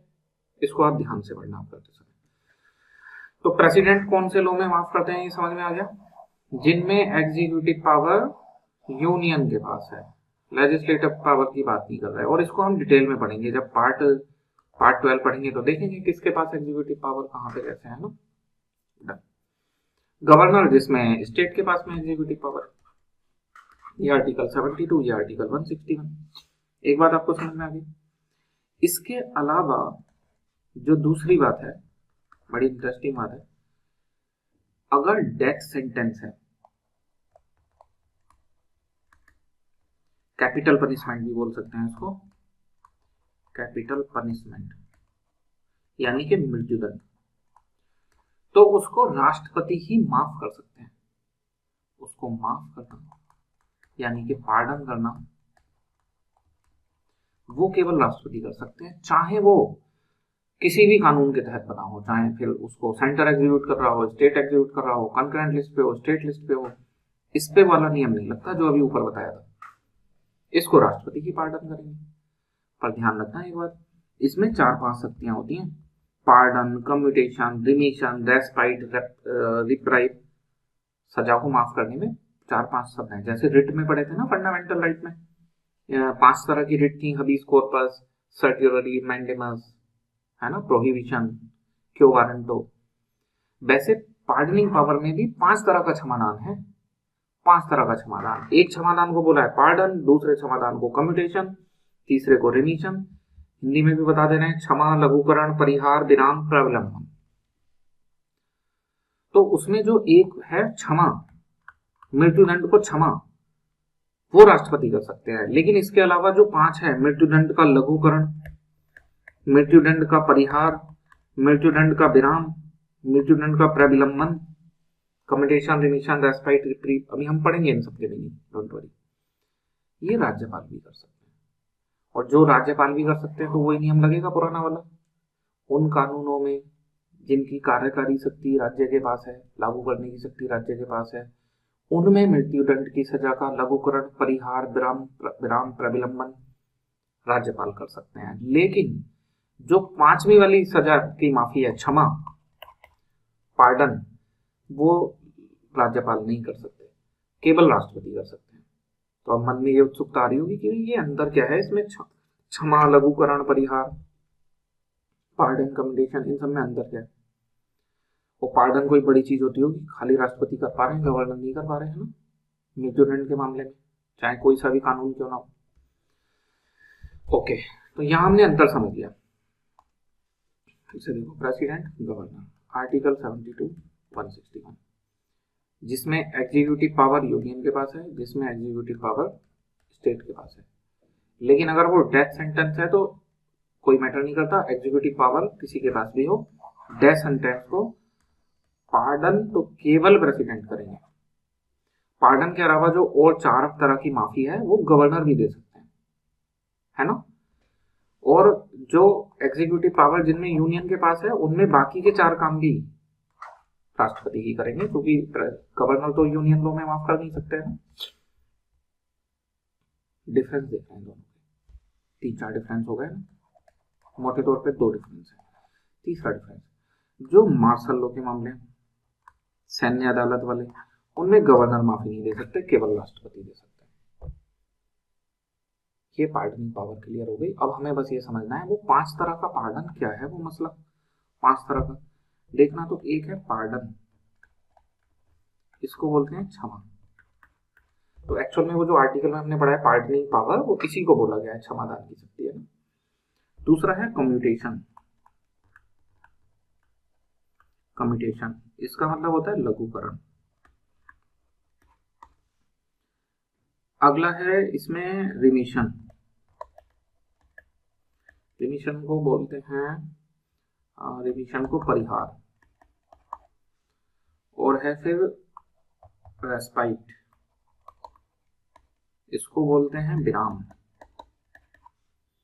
और है रिप्रीव, रिप्रीव को बोलते हैं प्रविलंबन। तो इनमें अंतर क्या है, पार्डन में सजा और दोष दोनों से मुक्ति मिल जाती है। ये क्या मतलब हुआ, सजा और दोष? ना केवल आपको सजा, मान लो किसी को 7 वर्ष की सजा मिली है, तो अगर उसे राष्ट्रपति ने या गवर्नर ने पार्डन कर दिया तो ये सजा भी समाप्त हो जाएगी, वो जेल से छूट जाएगा। और जो कन्विक्शन था, उसके ऊपर जो दोष लगा था, मान लो हत्या का आरोप, बलात्कार का आरोप, वो आरोप भी समाप्त हो जाएगा। तो इसका मतलब इसमें तो आदमी बाइज्जत बरी हो जा रहा है, आरोप भी समाप्त हो जाता है, दोष भी और सजा भी दोनों समाप्त हो जाते हैं, बाइज्जत बरी हो गया। तो बताना, जब सजा हटा दी तो फिर आरोप का क्या मायने हुआ? आरोप के मायने हैं, अगर आपको सजा तो नहीं मिल रही, 7 वर्ष की माफी मिल गई, लेकिन कन्विक्टेड पर्सन हो आप, तो रिप्रेजेंटेशन ऑफ पीपल एक्ट के अनुसार जो व्यक्ति 2 साल से ज्यादा के लिए कन्विक्टेड है वो फिर चुनाव नहीं लड़ सकता 6 साल तक। तो कन्विक्शन से भी बहुत सारी डिस्क्वालिफिकेशन आती है, इसलिए कन्विक्शन का, दोष का हटना भी, दोष सिद्धि का हटना भी बहुत जरूरी है। समझ में आ गया? तो जो पार्डनिंग पावर है उसमें दोनों चीजें हट जाती हैं। बड़ी इंटरेस्टिंग बात है ये, है ना, ध्यान से समझना आप इसको। सजा और जो जो आप अपराधी घोषित हुए हो, जो आप कन्विक्टेड हुए हो, कन्विक्शन एंड पनिशमेंट दोनों हट जाते हैं, बाइज्जत बरी हो जाता है आदमी। बहुत बढ़िया, है ना। इसके बाद में फिर कम्यूटेशन में क्या होता है, इन दोनों में, कम्यूटेशन में और जो रिमिशन है, इसमें सजा कम होती है। कैसे कम होती है, तो पनिशमेंट के नेचर होते हैं। जैसे आपने पढ़ा होगा कठोर कारावास, सश्रम कारावास, है ना, पनिशमेंट के मेथड होते हैं। एक में आपको कुछ काम करना पड़ेगा, इस तरह से। तो जो जो पनिशमेंट का स्वरूप है उसको बदल दिया जाता है, नेचर को। हार्ड की जगह थोड़ा सॉफ्ट, जैसे मृत्युदंड है तो उसको आजीवन कारावास में बदल दिया, तो मतलब क्या करा गया, लघुकरण। मृत्युदंड को आजीवन कारावास में, 7 वर्ष के कठोर कारावास को 7 वर्ष के नॉर्मल कारावास में बदल दिया। तो इसमें जो सजा का स्वरूप है उसको बदला जाता है। और इसमें स्वरूप नहीं बदलते, परिहार में अवधि बदलते हैं, अवधि। 7 साल का सश्रम कारावास है तो उसको 4 साल का सश्रम कारावास कर दिया, नेचर वही रहने दिया। तो अगर स्वरूप को बिना बदले अवधि कम करें तो रिमिशन होता है, और अगर जो पनिशमेंट है उसके नेचर स्वरूप को बदल दें तो लघुकरण होता है, और अगर पूरा कन्विक्शन हटा दें, पनिशमेंट सब हटा दें तो पार्डन होता है। आसान है तीनों, कोई भारी बात नहीं है। पार्डन, कम्यूटेशन एंड रिमिशन, बहुत आराम से फाइल में इसको पढ़ लेना। फिर ये रेस्पाइट रिप्रीव, ये क्या है भाई, इसमें तो है बिरा, तो नाम से पता चल रहा है इसका, है ना। कुछ विशेष परिस्थितियों में, जैसे कोई महिला पकड़ी गई फिर बाद में पता चला वो प्रेग्नेंट है, कोई व्यक्ति शादी का पंग है, तो इस वजह से अगर सजा को कम कर दिया जाता है तो उसको रेस्पाइट बोला जाता है, उसके पनिशमेंट को थोड़ा कम कर दिया जाता है विशेष परिस्थितियों की वजह से। जो रिप्राइव है ये क्या है, इसमें सजा को कम नहीं करा जा रहा, इन चारों में तो सजा कम करी जा रही है। पार्डन में पूरा कन्विक्शन हटा दिया, कम्यूटेशन में स्वरूप बदल दिया, रिमिशन में अवधि कम कर दी, और रेस्पाइट में इनमें से ही कोई काम किसी विशेष परिस्थिति की वजह से करा है। और रिप्राइव में, प्रबलंबन में सजा को पोज कर दिया जाता है, पोज, है ना। कुछ समय के लिए सजा पे रोक लगा दी जाती है, टेक्निकली उसको क्या बोलते हैं, ये स्टे लगा दिया जाता है ना। और क्यों लगाया जाता है, जिससे उसे अपील करने का मौका मिल पाए, है ना। राष्ट्रपति के पास मान लो वो इनमें से पार्डन या कोई अपील करना चाहता है तो रिप्राइव के तहत तो उस पर पहले स्टे मांग सकता है, कि जैसे मान लो उसको कल ही फांसी देनी है, तो फांसी माफ करी जाए नहीं करी जाए ये तो लंबा सोचने का विषय, और वो अपील करना चाहता है तो वो रिप्राइव के तहत पहले अपनी फांसी रुकवा सकता है, फिर पार्डन के तहत क्षमा मांग सकता है। ठीक, तो ये 5 हमने देख लिए। जैसे वहां पे रिट थी 5 तरह की, वैसे यहाँ तो इन पे भी क्वेश्चन आ जाता है, इनको आप समझ लेना। अब समझ में आया आपको, पार्डन, मृत्युदंड को पार्डन केवल प्रेसिडेंट कर सकते हैं, चाहे किसी भी लॉ पे बना हुआ, चाहे उसकी एग्जीक्यूटिव पावर किसी के पास भी हो। तो ये हमने देख लिया, गवर्नमेंट के साथ इसका डिफरेंस देख लिया। अब दूसरी चीज की, राष्ट्रपति किसी की क्षमा को माफ कर रहे हैं तो क्या उसका जुडिशियल रिव्यू हो सकता है? तो अभी हमने देखा कि राष्ट्रपति ऑर्डिनेंस जारी कर रहे थे, तो शुरू में बोला जुडिशियल रिव्यू नहीं हो सकता, लेकिन कूपर केस ने क्या बोल दिया कि भाई हो सकता है। सेम ऐसे ही जो राष्ट्रपति पार्डन कर रहे हैं उसको बोला गया कि उसका जुडिशियल रिव्यू नहीं हो सकता, लेकिन बाद में इप्रू सुधाकर केस, इप्रू सुधाकर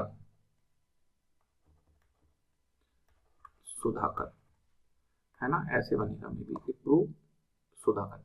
इस केस ने बोला कि भाई जुडिशियल रिव्यू हो सकता है अगर मालाफाइड ग्राउंड पे है तो, है ना। तो जुडिशियल रिव्यू दोनों का हो सकता है, पार्डनिंग पावर का भी एंड ऑर्डिनेंस मेकिंग पावर का भी।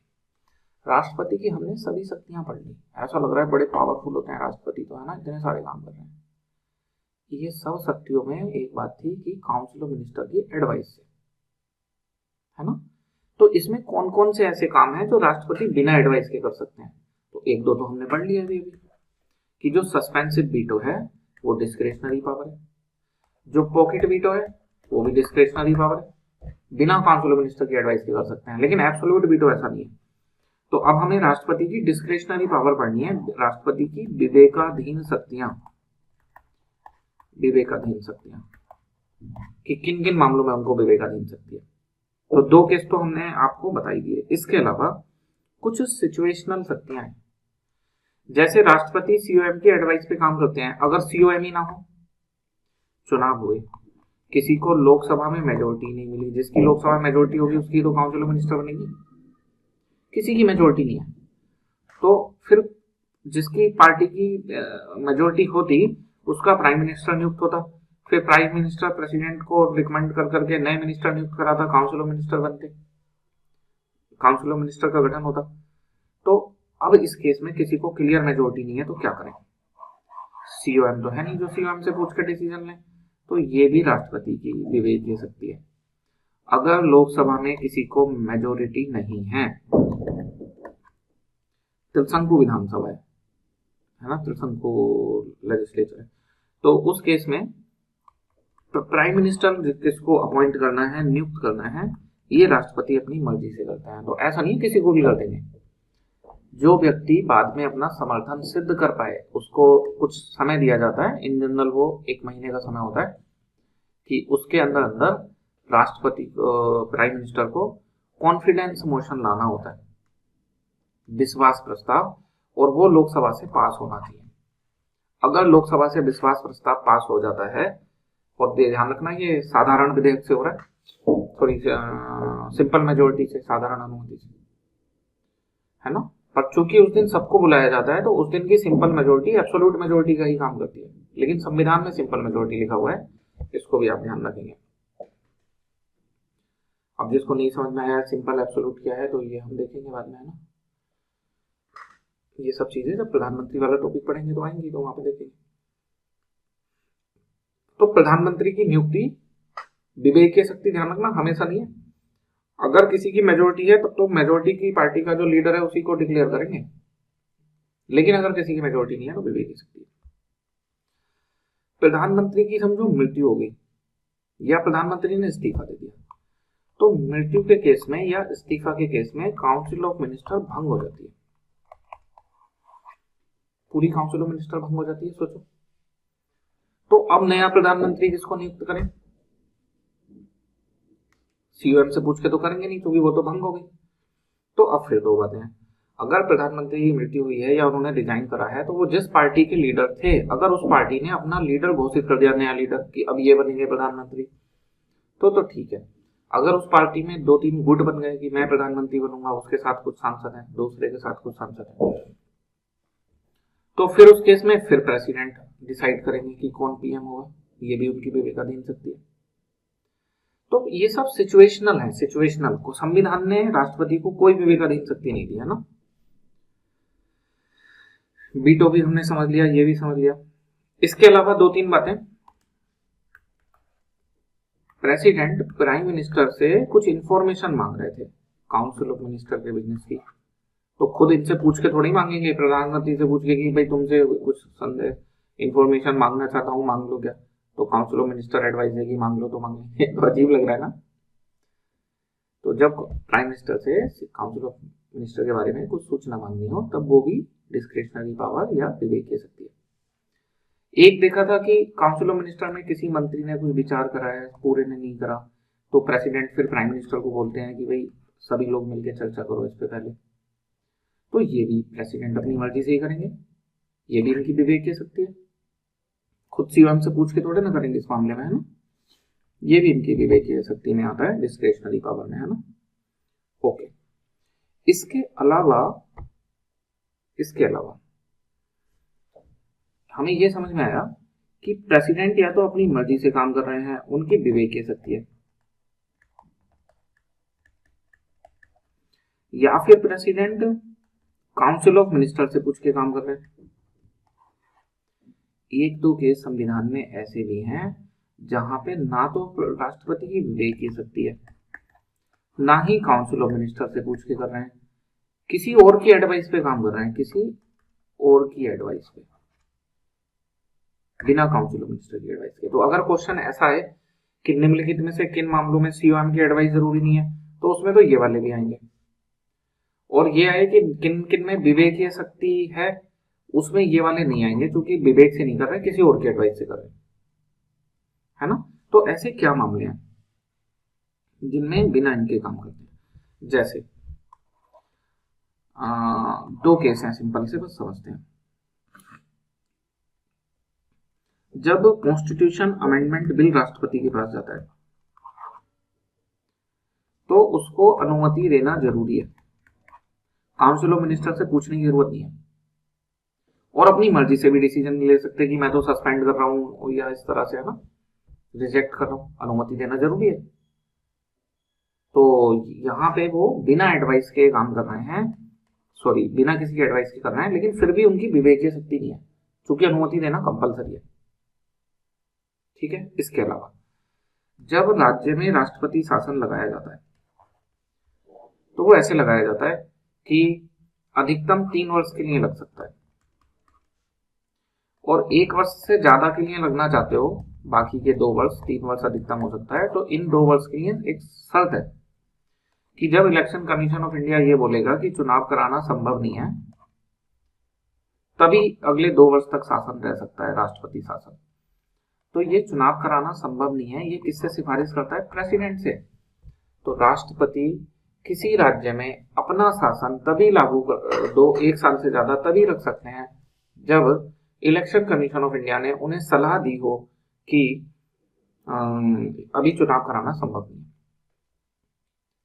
तो ये राष्ट्रपति की विवेकीय शक्ति नहीं है, लेकिन इसमें काउंसिल ऑफ मिनिस्टर की एडवाइस से इसको आगे लागू नहीं करा जा रहा, इलेक्शन कमीशन ऑफ इंडिया की एडवाइस से आगे लागू करा जा रहा है। तो हमने इनकी विवेकीय शक्ति भी देख ली। अब प्रेसिडेंट में हमारा लास्ट टॉपिक है, वहां पे लिस्ट है अब तक कौन कौन प्रेसिडेंट बने हैं, है ना। देखो तो इसमें भी क्वेश्चन आ जाते हैं, कुछ हम जल्दी से बताते हैं काम की बातें। क्या क्या पूछा जा सकता है? पहले राष्ट्रपति हैं अपने डॉक्टर राजेंद्र प्रसाद, उम्मीद पता ही होगा सबका ना। इनमें क्या पूछा जा सकता है? ये अकेले ऐसे राष्ट्रपति हैं अभी तक जिन्होंने 2 टर्म कंप्लीट करी है। हमारे संविधान में है ना कि कितनी भी टर्म के लिए राष्ट्रपति बन सकते हैं, तो 1 से ज्यादा टर्म के लिए कोई बना नहीं, बस डॉक्टर राजेंद्र प्रसाद ऐसे हैं जिन्होंने 2 टर्म कंप्लीट करी है। ये क्वेश्चन पेपर में आ जाता है, तो आप इसको ध्यान रखेंगे, है ना। और बाकी आप पढ़ना, जो मेन चीज है वो हमने यहाँ आपको बता रहे हैं। एक ये क्वेश्चन आ जाता है कि भारत के कौन से राष्ट्रपति को फिलोसफर किंग, फिलोसफर रूलर माना जाता है? तो उसमें है डॉक्टर सर्वपल्ली राधाकृष्णन, जो दूसरे वाले हैं सर्वपल्ली राधाकृष्णन, है ना। और इनके तो टीचर्स डे भी मनाया जाता है, इनके बर्थडे पे, है ना, 5 सितंबर को टीचर्स डे। इन्हें भी भारत रत्न मिला है, इन्हें भी भारत रत्न मिला है, ये बात याद ध्यान रखना। जो मेन बात है कि इन्होंने दो टर्म पूरी करी है, और ये फिलोसफर राष्ट्रपति माने जाते हैं। दार्शनिक राष्ट्रपति कौन माने जाते हैं? सर्वपल्ली राधाकृष्णन, क्योंकि इन्होंने दर्शन की किताबें भी लिखी है ना, एक पूरी फिलोसफी चलती है इनके नाम से।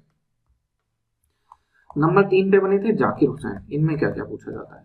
पहला कि पहले मुस्लिम व्यक्ति कौन थे, पहले मुस्लिम राष्ट्रपति, ये भी पूछ लिया जाता है। और दूसरा, पद पे रहते हुए जिनकी मृत्यु हुई, ऐसे पहले राष्ट्रपति कौन थे जिनकी पद पे रहते हुए मृत्यु हुई? तो क्या नाम, डॉक्टर जाकिर हुसैन। ये दोनों बातें इसमें पूछी जा सकती है। इसी से रिलेटेड एक और क्वेश्चन है, जब इनकी मृत्यु हुई तो वाइस प्रेसिडेंट थे वीवी गिरी। पहले उन्होंने राष्ट्रपति का कार्यभार संभाला, फिर उन्होंने चुनाव लड़ना था तो उन्होंने इस्तीफा दे दिया। तो अब राष्ट्रपति नहीं संभालेंगे तो कौन संभालेंगे? Chief justice of India. पढ़ा था हमने कल की क्लास में।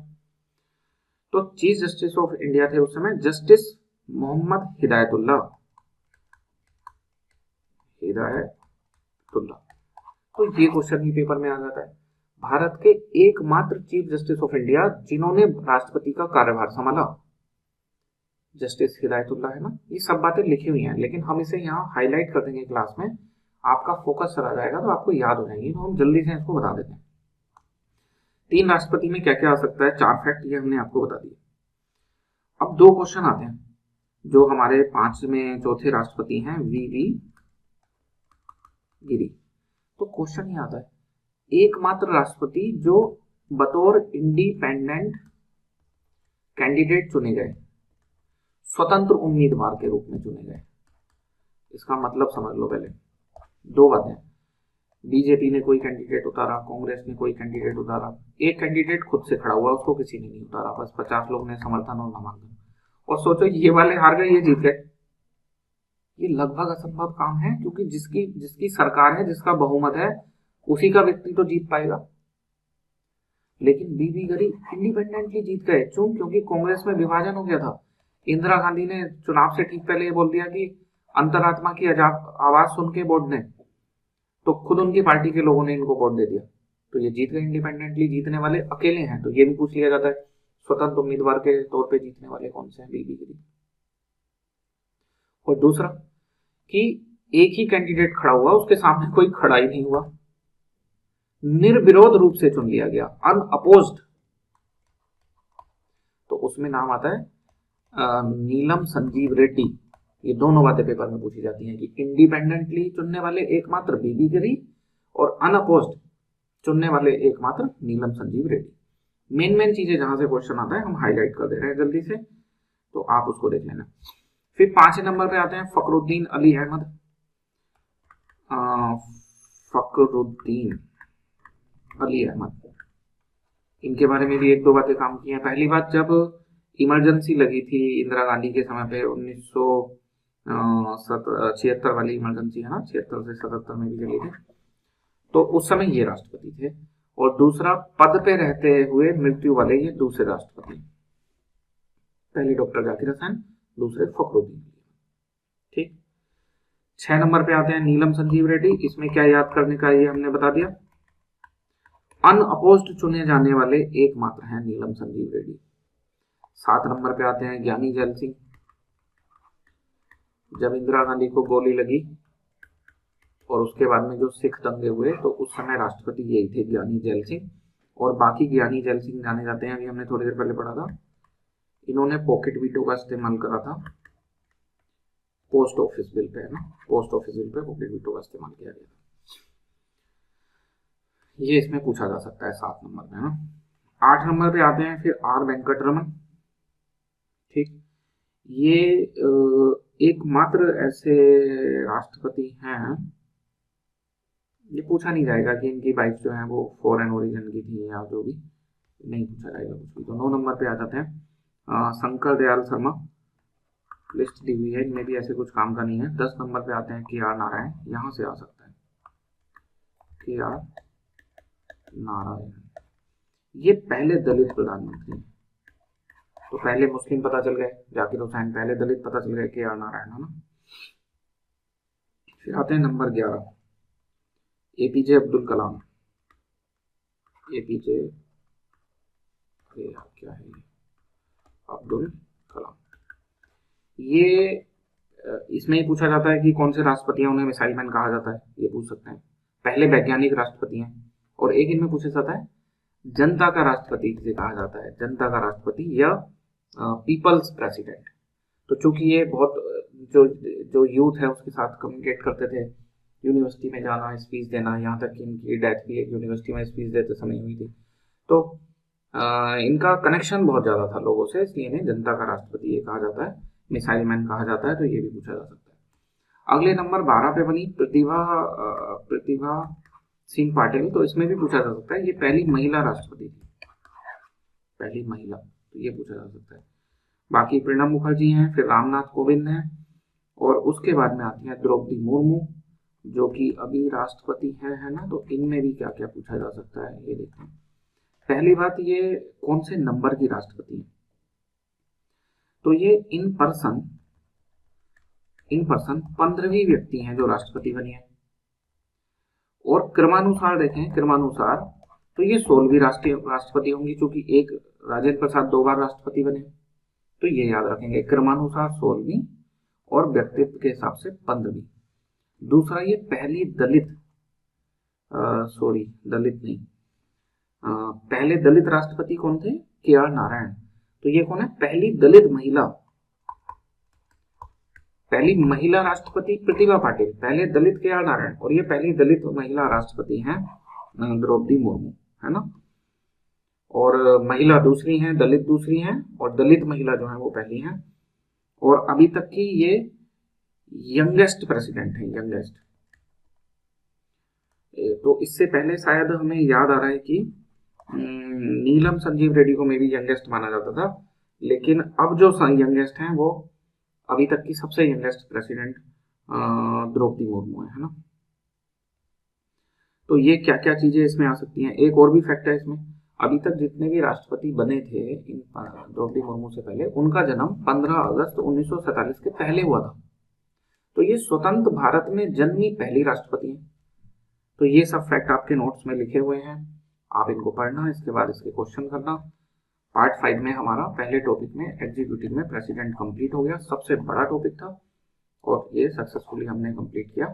क्वेश्चन आप कर लेना, कोई भी डाउट आपके आए तो उनको पूछते रहना। आज इस क्लास में इतना ही। जय हिंद, जय भारत।